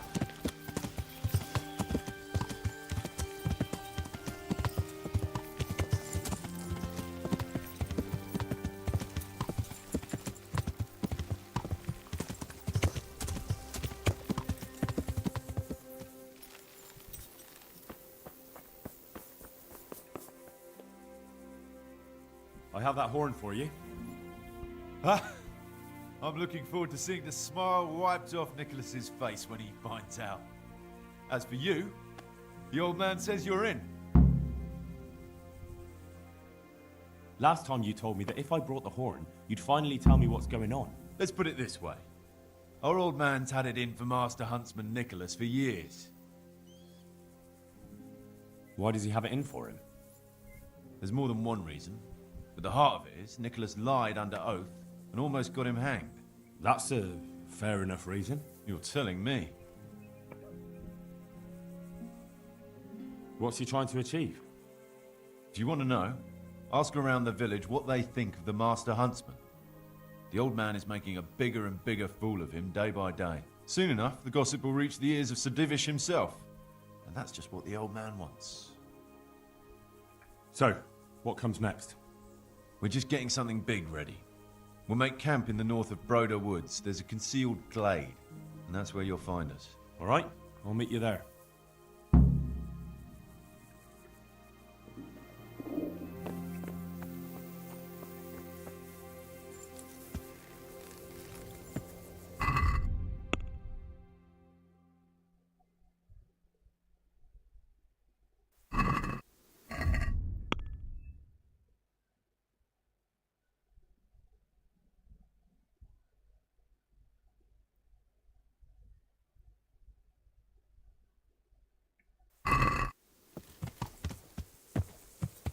Yeah.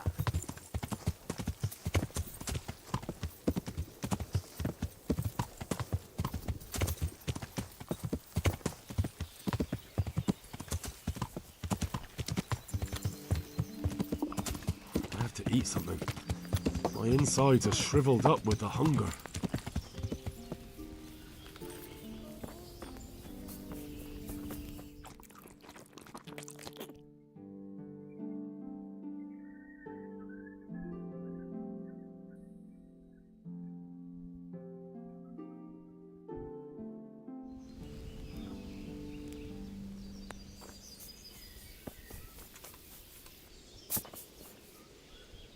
Good day to you. What do you need? I have some trophies. Show me. Good work. That's... I've come about the poachers, sir. Oh. Oh, so you're the one Nicholas was talking about. All right. I'll send some of my men with you. Are you ready to set off?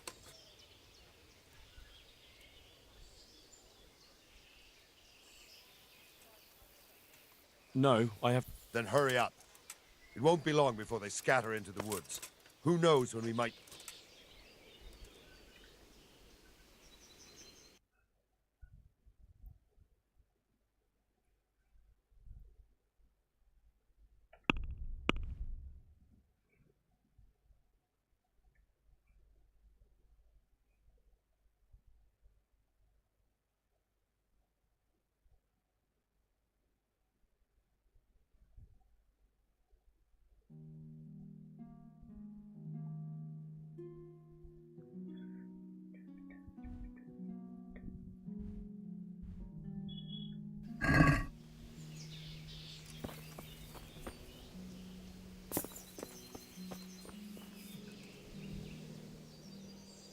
I've come about the... Oh. Yes, sir.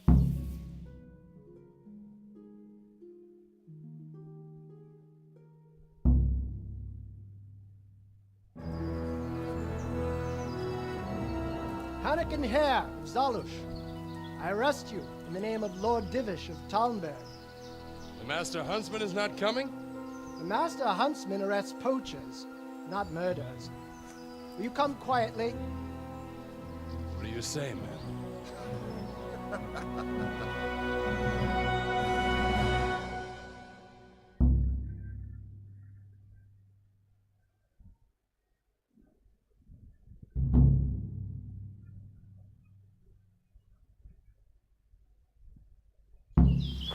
What have we got here?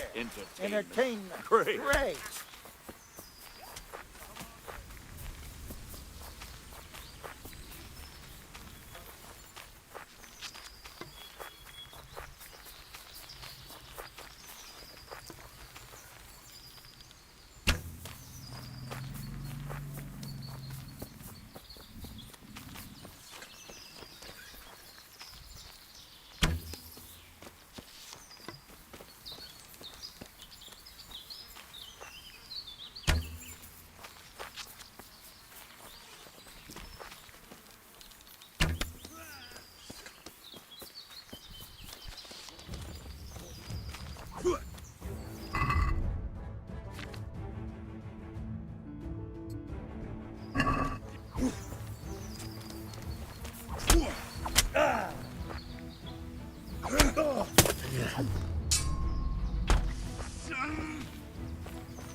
GTX.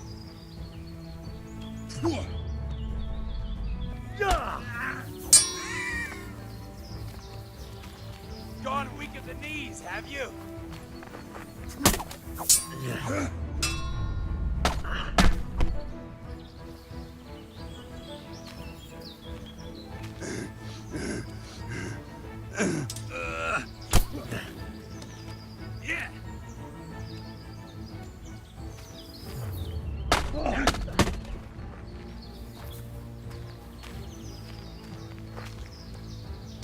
Come on, you shit!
Yeah.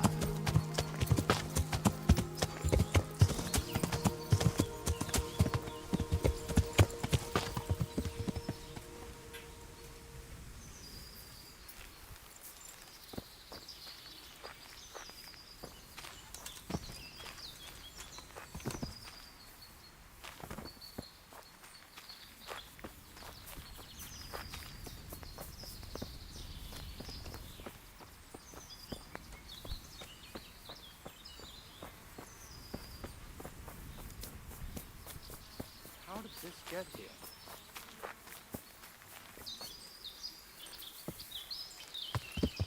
Yeah.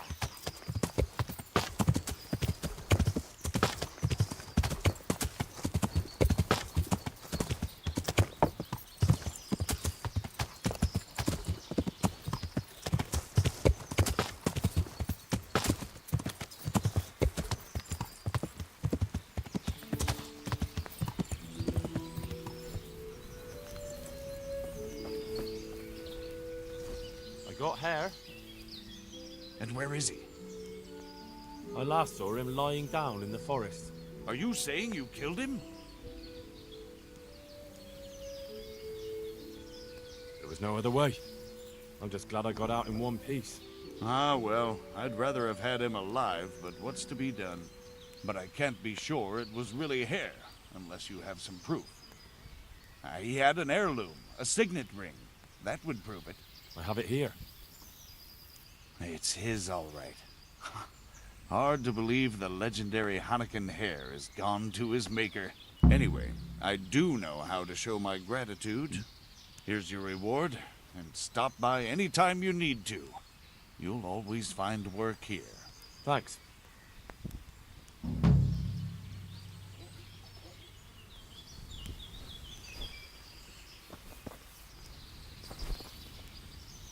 How are you? Good luck.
Yeah.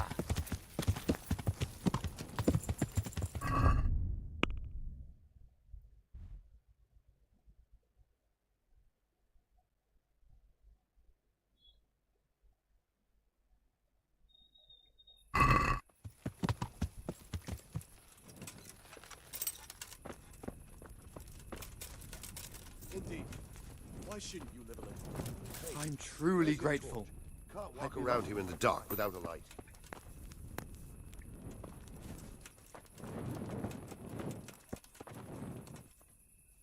God be with you. I'm looking for Adam. Do you know where he might be? The young innkeeper? Either with the horses or at the tavern. He seems to like one just as much as the other. May the Lord watch over you.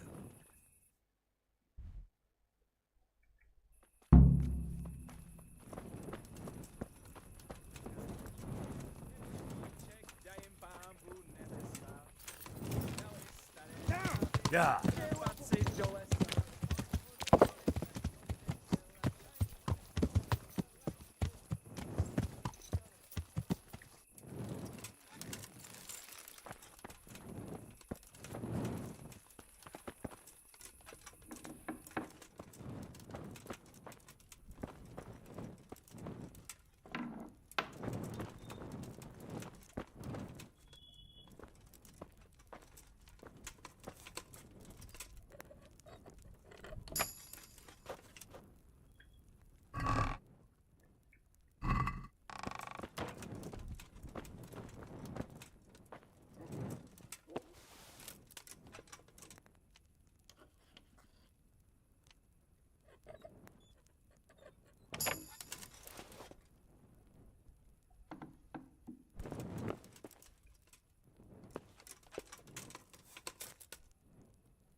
No!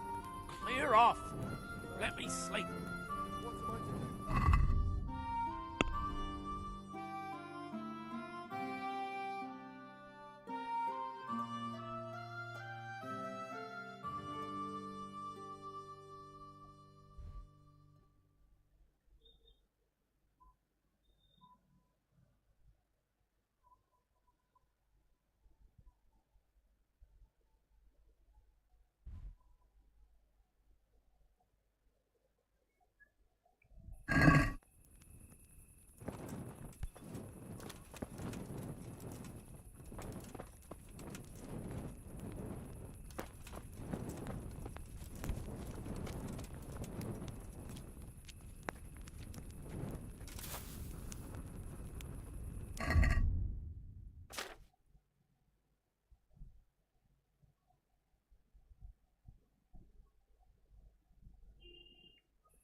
Yeah.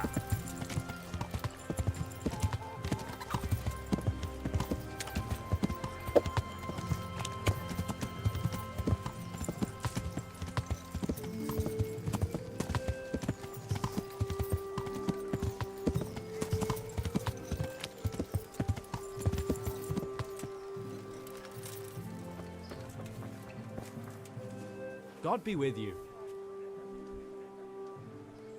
You went to Skalitz on your own, didn't you? That took guts. Not really. It took me a while before I could work up the courage. That was sensible of you. I went back straight away, and I almost got killed. I know. I heard.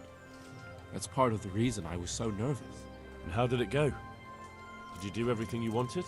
There wasn't anything to do. Someone already did it before me. I wasn't even able to catch that thieving bastard. What thief? Some shady-looking character. Whole face smeared with soot. He shot out of the basement as soon as I went by and ran away with his loot. I got such a scare. I didn't think about running after him, and he stole absolutely everything. Even our new kettle. What did he look like? I didn't get a good look at him. He was covered in soot, and his sack of loot was so full, he had the kettle tied to it on the outside. It was gleaming. A sooty man, a big sack and a new kettle. Of course, he could clean himself up and throw away the sack. Maybe it was a devil. Or a charcoal burner. You know, it really could have been a charcoal burner. That sack definitely looked like a charcoal burner's sack, and there are a lot of those around Rovna, so he wouldn't have far to go. What was it he took from your place? I don't know. My father told me never to talk about it. What harm is there in telling me now? I can't steal it. Someone got there before me. That's true. My father hid some money and valuables there. There was a jeweled cross he wanted to give Bianca as a dowry. What did the cross look like? Why do you ask? Well, if I saw it somewhere... What? You want to look for it? Well, like I said, if I see it or hear something about it, we'll see. That would be so kind. I've nothing left. If I had that cross, at least I'd have something to remember them all by. The cross itself was silver, and it had a small red ruby in the middle, like a heart, and it was hanging on a red string. And did you tell the catchpoles about it? I did. Alex asked me what happened and then sent me straight to them. And what happened? They said they were sorry, but they don't have anyone who could search all the houses looking for a kettle. So they told me if I don't know who it was, then there's nothing they can do. Good luck, then.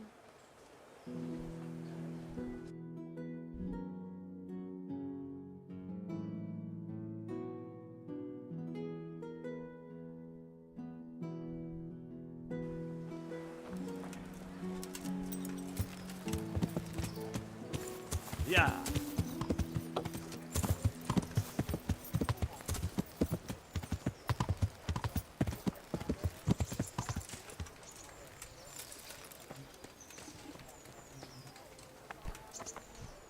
God's sake! I heard that a pilgrim was selling bits of a sacred sword a while ago. Did he visit you by any chance? I don't know anything about it. Really? Really? Are you trying to suggest I'm lying? I'll be with you.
Yeah.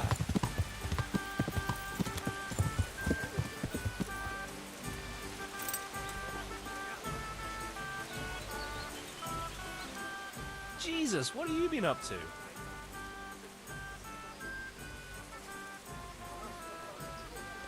I want more money for that ring. And why is that? Because we're really good mates. Nice try. Good luck then. I'm glad to see you. I found Adam and asked him about his stolen stuff. And did you find out anything useful? You could say that. It was a man covered in soot who stole a new kettle and a silver cross. No one tried to sell me a kettle, but that cross had a red stone and string, right? How did you know? Don't tell me you're a fortune teller. Of course not. Someone offered to sell it to me, but the whole thing seemed shady, so I told him I didn't want it. So what did he say? Nothing. He wanted something to eat and drink, and then left. And that's it? Yes. If he cursed me, then he did it under his breath.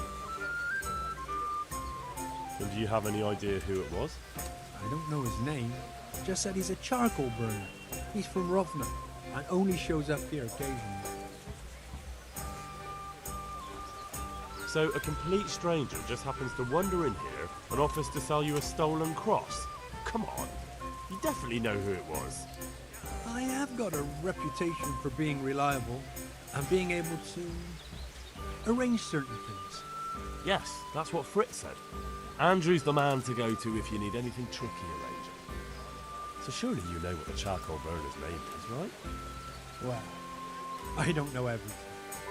Just that the charcoal burner is called Tonchek, and he's from Rovna. But as for where exactly, I can't help you. I never went there, and I didn't ask. All right, I'll look into it. See you later.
Yeah.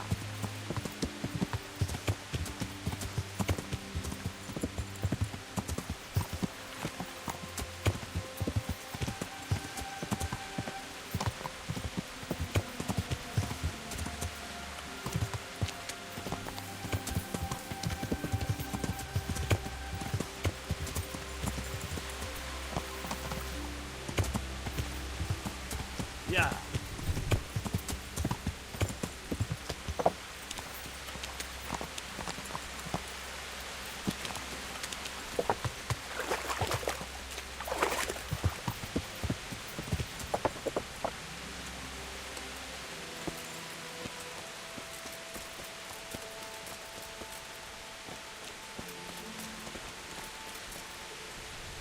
Jesus Christ be praised. Are you the charcoal burner named Tonchek? I'm not. Why do you ask? I heard he could help me get something, so I wanted to find him. If you want, I can get you a bag of charcoal, but that's about it. I'm really not interested in charcoal. Where can I find Tonchek? He's got a cottage up there in the woods, but he comes down here to work. Take care now.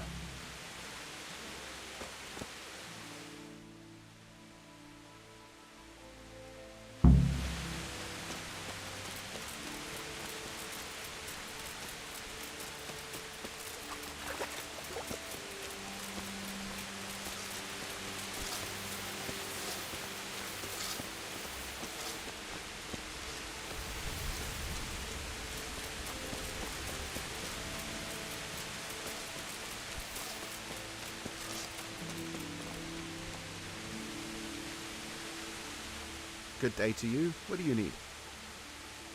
You're the charcoal burner, Tonchek. That I am. What do you want? I heard you had a nice cross. I did. But what's that to you?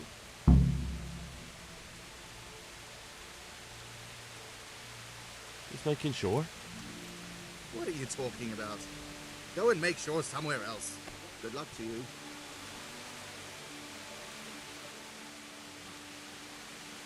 And now I'll knock your teeth in, you thieving vermin. Good luck to you.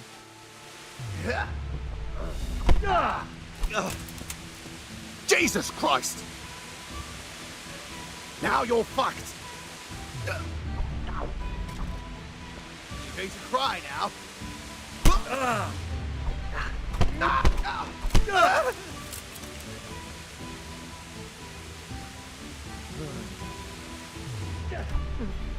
Gunda!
What do you want here again?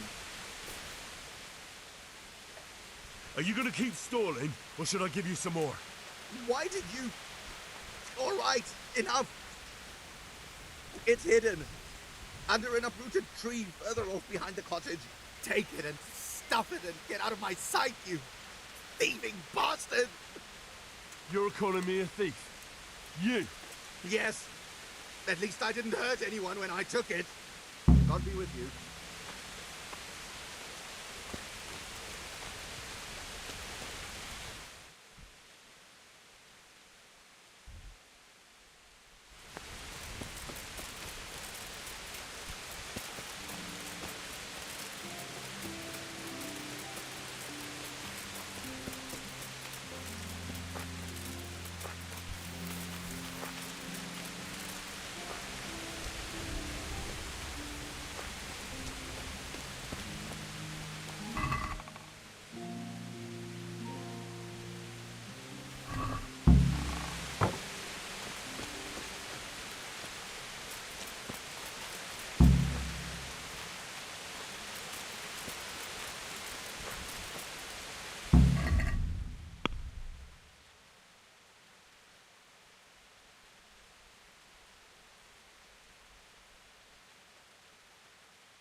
Yeah!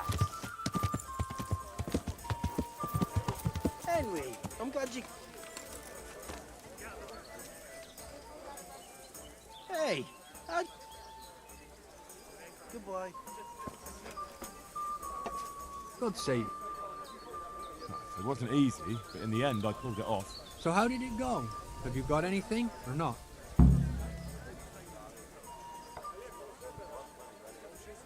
I found him in the end, but it wasn't easy. I'm glad to hear that. Me too. Otherwise my purse wouldn't be jangling so nicely. Fine, fine. I just hope you know how you're gonna share those coins.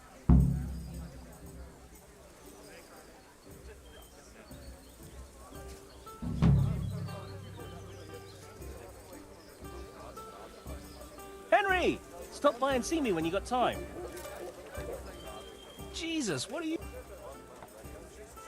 So, what are you scheming up this time? Well, we've got this idea. You might have heard there's coin coming to the Talmberg quarry to pay the workers their overdue wages. I haven't heard anything about it. They owe them for a quarter of a year. There's a lot of quarrymen in that quarry. But it's bound to be well guarded, isn't it? Maybe not, if we time it right. And why aren't we talking about it with Andrew? Andrew hasn't got the balls for it. He sent us to hell. He did? How come? I don't know. He just said he won't do it. Andrew's not interested. Is it that dangerous? Look, if I'm going to do this, I want to know everything. It's close to Talmberg, so if we mess something up, we could have problems. But what a pile of silver. Well, those people work for Sigismund. Yeah, for Sigismund.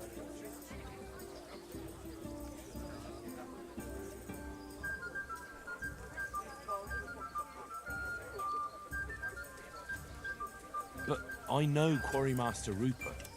Those people don't work for Sigismund. No, they don't. And you think it's all right? Is that what we are now? Common thieves? What do you want me to tell you? Take a good fucking look at us. You're all right, but we're up to our necks in shit. But a thing like this... Do you think we're any better off now than we were in Sasau, on our last legs at the tavern? No. I suppose not. So you understand? Ever since Scarlet, everything's been going to hell. Why should we have to pay the price for that? To hell with the fucking quarrymen!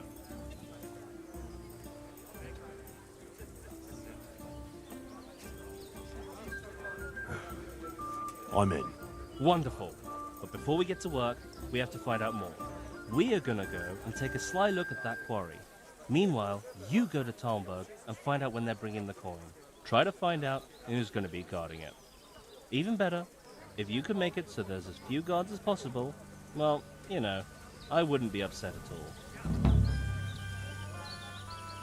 Good luck then.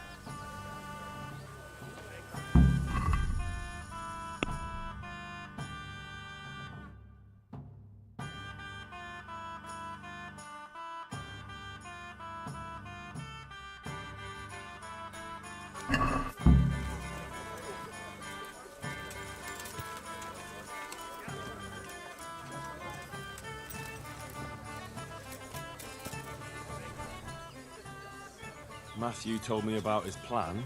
That bollocks with the quarry? What the hell is he thinking?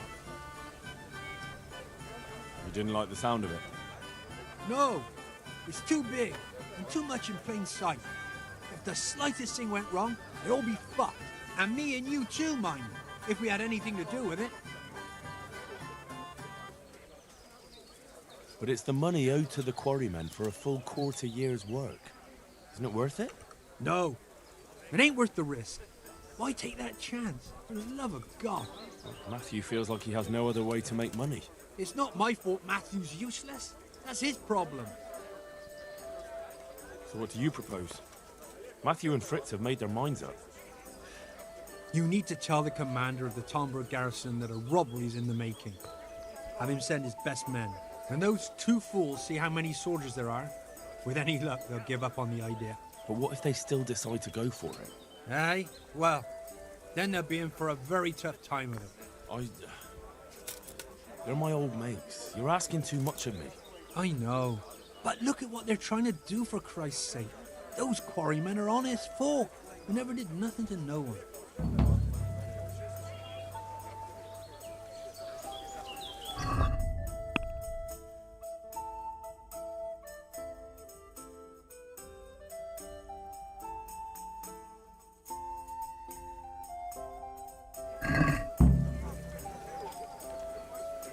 Jesus, what are you...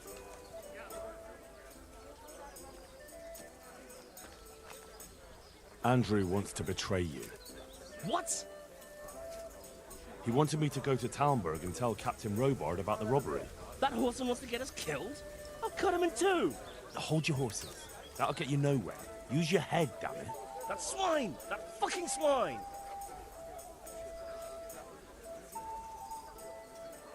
What if we lay the blame on him? What have you got in mind? They have to carry the money in a sack, don't they? What if I took the empty sack and hid it in Andrew's tavern? And then, instead of snitching on you like he wants, I tell Captain Robard he was behind it. Fuck hell! That's devious! That's ingenious! That bastard would end up hanging by his own rope. Then it's a deal. Once we get the money, I'll hide the sack somewhere here in the inn. God be with you.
Jesus Christ.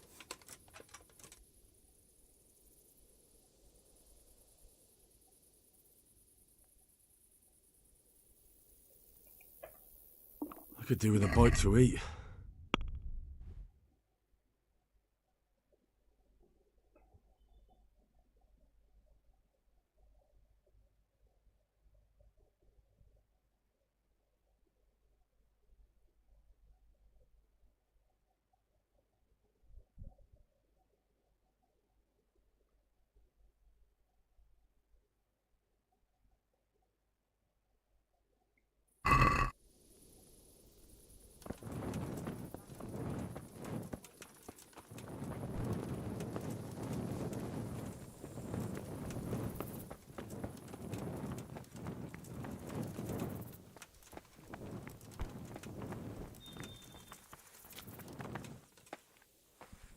God almighty, has something... You look like you swallowed a wasp, Master Groom. What's going on? I should think so. I have 3 horses with a fucking colic.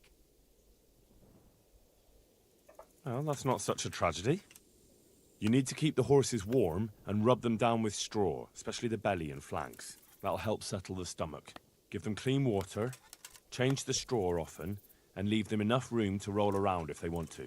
And walk them round now and again, but let them go at their own pace. Don't push them. Keep that up for a week, and they'll be good as gold. My word. I've been handling horses for years, but I never heard about rubbing them with straw for colic. Thanks for the help. I'm known in all the stables around here, and I'll be telling them about you, too.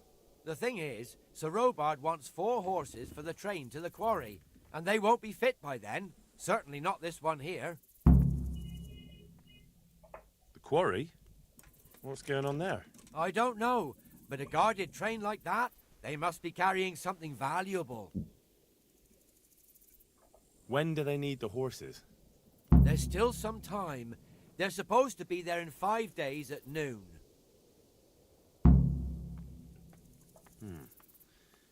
What about some help from someone else? You mean from that old hag who lives in the woods? I'm not so foolish as to believe in spells. It's not about spells. She can try to make a herbal concoction. I know something about herbs, and I'll make sure she doesn't put anything in it that would be bad for the horses. All right, then. Let's see what the old hag comes up with. Take care.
The Lord say,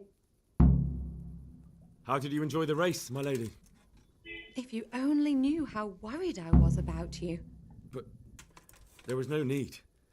I know how to take care of myself. And of others as well, I'm sure. Promise me that you'll no longer race.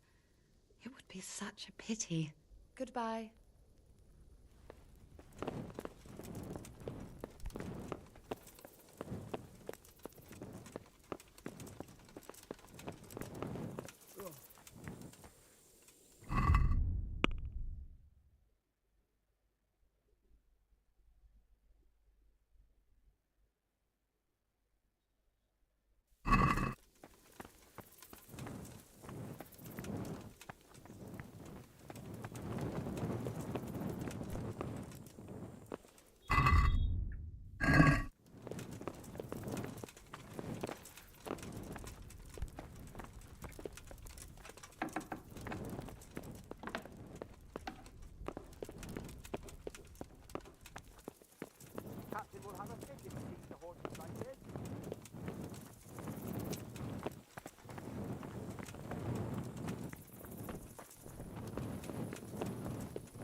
What are you doing here? Are you after something?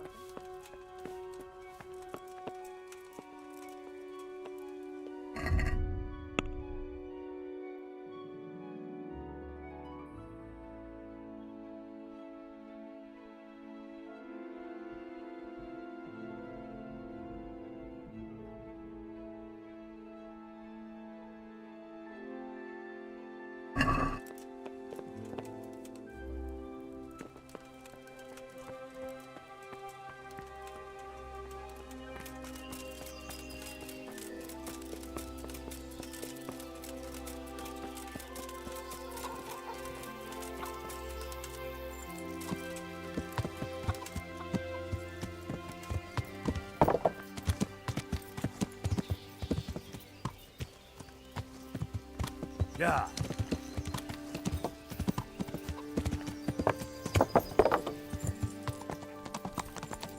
Damn it all. What am I going to do now?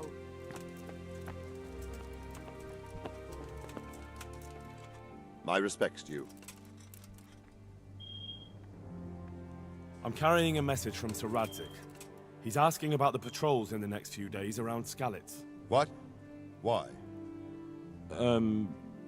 Because it's important.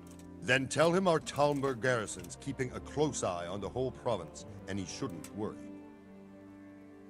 There's a plan to rob the quarry. The quarry? What do you know about it? Once you bring the coin that's owed, they'll be waiting for you. What? How do they know about the coin? I don't know. But they aren't going to be nice about it. They've no respect for anyone. I recommend you take your toughest men. Henry, I have no idea what this all means, but I'll muster the men. But if this is some kind of joke, there'll be hell to pay. I'm afraid it isn't. Take care now.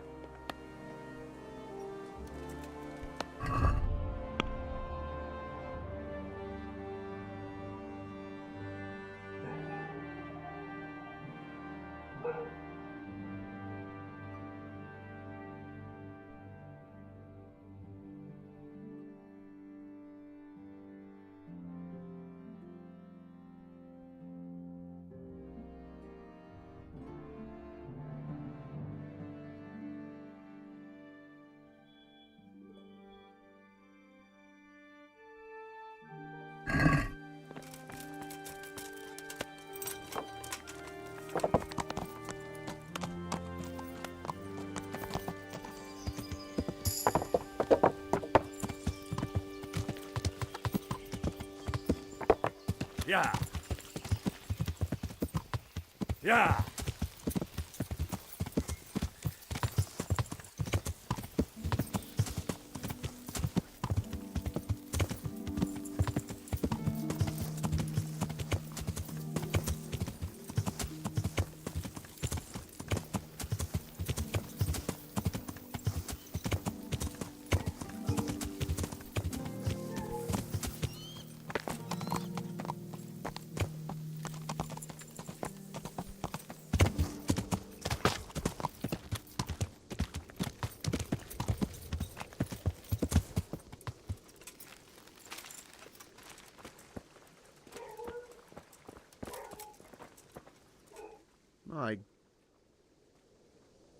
The Sasau swordsmith is after the pieces of a sword that some pilgrim from the Holy Land was selling off around here. Do you know of any? Yes, I bought one myself. But it's not for sale. I'd pay well for it. I'm sure you would, but first I'd have to know where I put the thing. I've lost it, my boy. And to tell you the truth, I reckon that pilgrim was a scoundrel and a cheat. And his holy sword was nothing but worthless junk.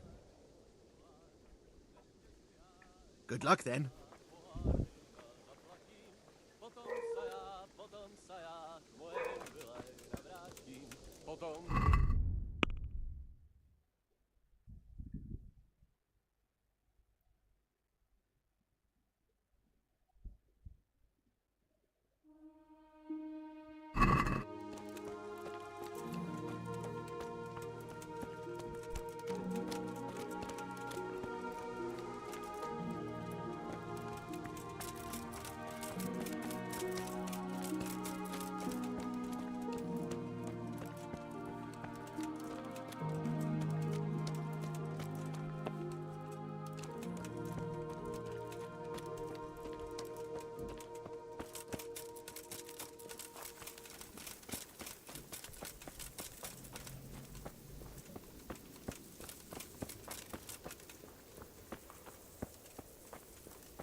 2 hens already.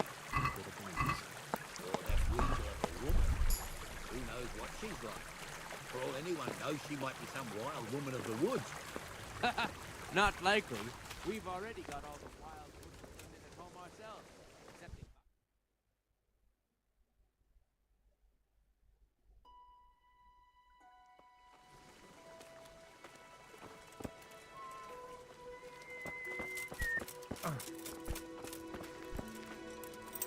Yeah! Are you blind, for Christ's sake? What's what you're going for? Yeah.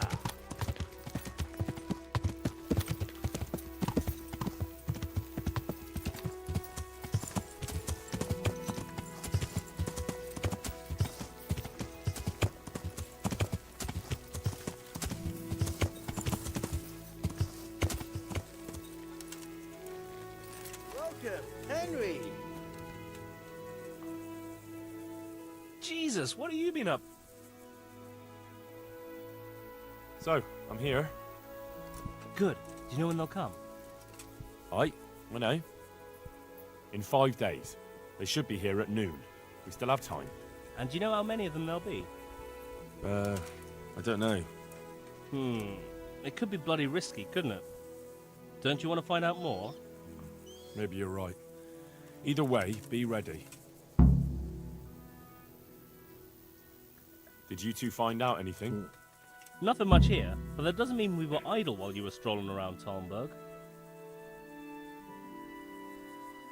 I'm the one who has to shift his arse to find answers while you lot are roasting sausages over a campfire. As if the money wasn't worth it for you. Their chief is strict as hell. I don't reckon he'll reduce their shifts, even if the money does come. If the money does really come at noon, he'll store it somewhere and let the guards from Talmberg protect it. It'll probably be in that hut on the edge of the quarry. I don't reckon all the guards from Talmberg will want to stand around there all day. If we get lucky, some of them will bugger off after a while. Right.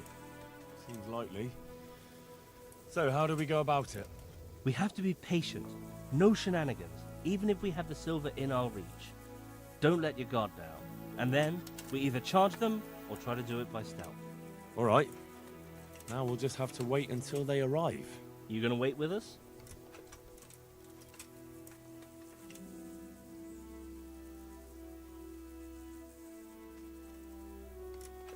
Aye, that's probably best. See you later.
What's that?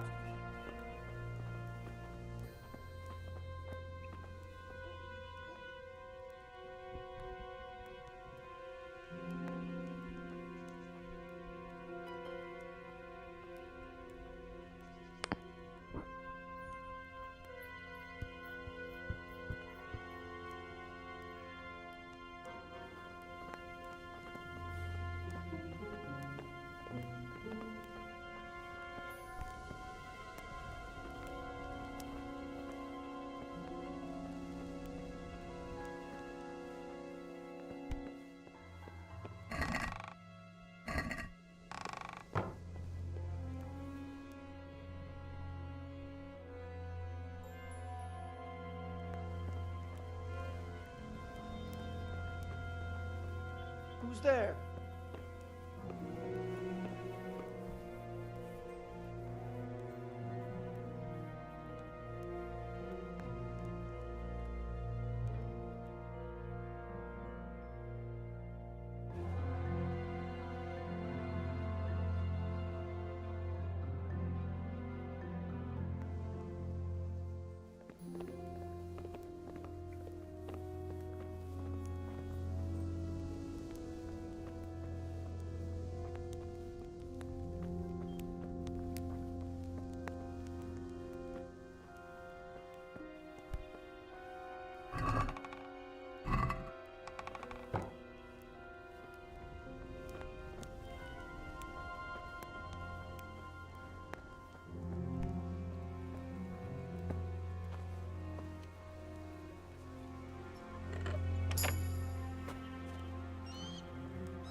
Who's there?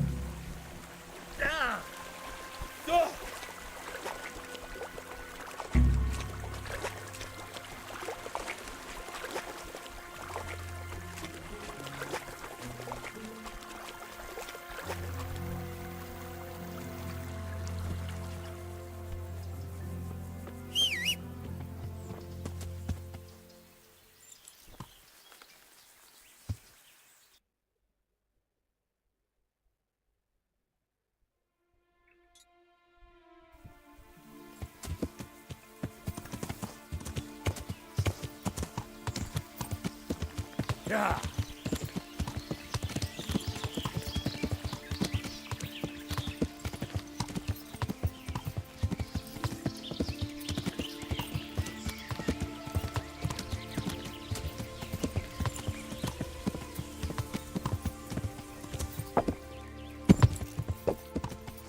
Yeah.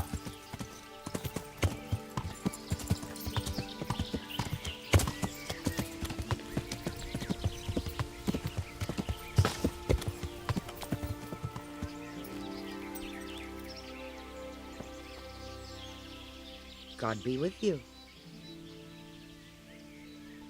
You wouldn't happen to know a remedy for horse colic? Of course. Who do you need it for? The groom at Talmberg is having problems.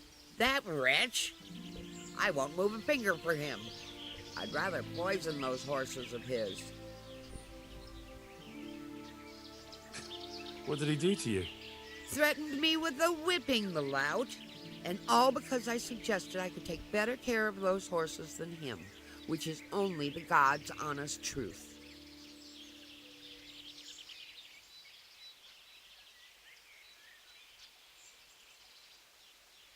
Oh, come now. You said you cared about those horses, and now you won't help them because of some grudge. Well, fine. You just need to brew a digestive potion and give it to them 3 times a day in small doses. What? I thought you could just give it all at once. Aye, to a man. But it's different with horses, believe me. Take care.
Yeah.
God save you. I have the jewels from Lady Stephanie. You're just the man. Here's your reward, and don't let it go to your head. See you later.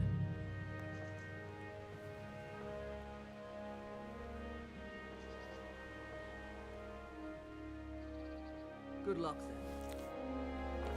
then.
Yeah.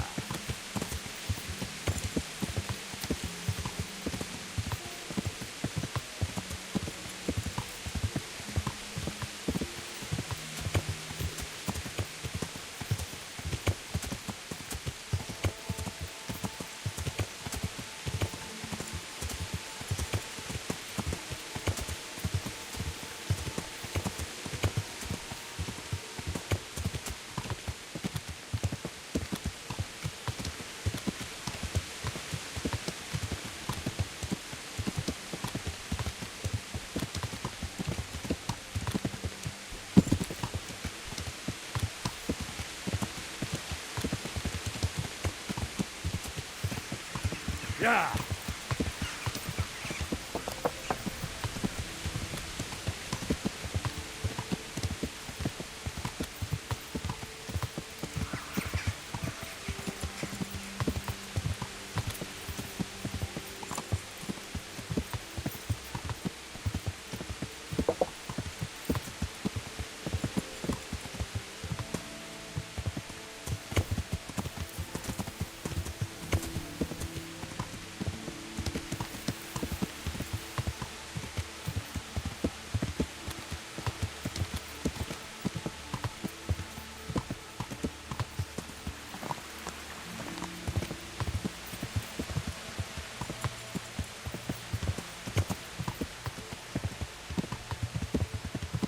Yeah.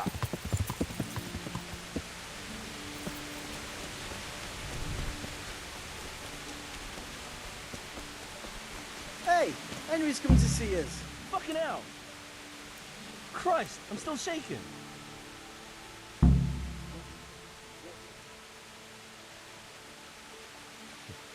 pair of you would jump at your own shadows. There's nothing. Fuck off. You were shitting yourself. I could smell you a mile off. Me? No fucking way. I was just... You won't talk your way out of this one. So show us the bloody money then. Here it is. Holy shit! A third of it is yours. Fuck yeah! First we get drunk out of our heads. Let Andrew see what he missed out on. Take care.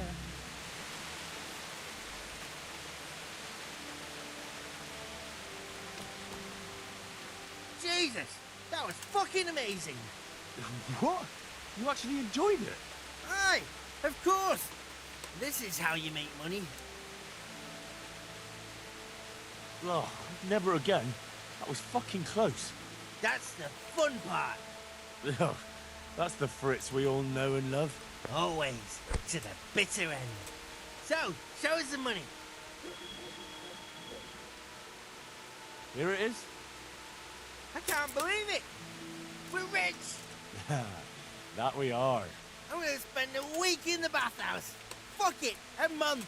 And every wench in the province will be in there with me. Good luck then.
Good day to you.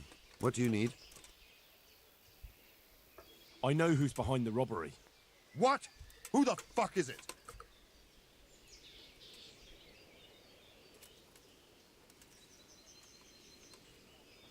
Andrew, the keeper at the inn in the glade. Him?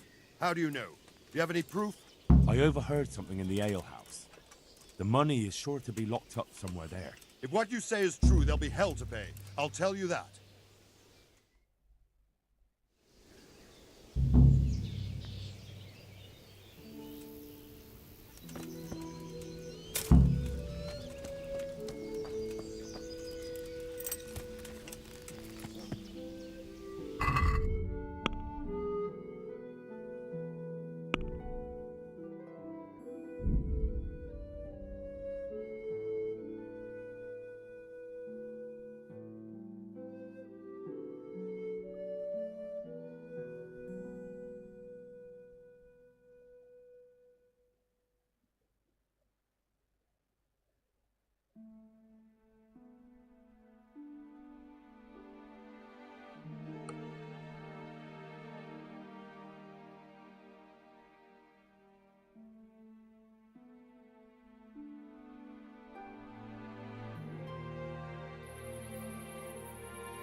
So many plots and intrigues, and nothing remains but dead bodies.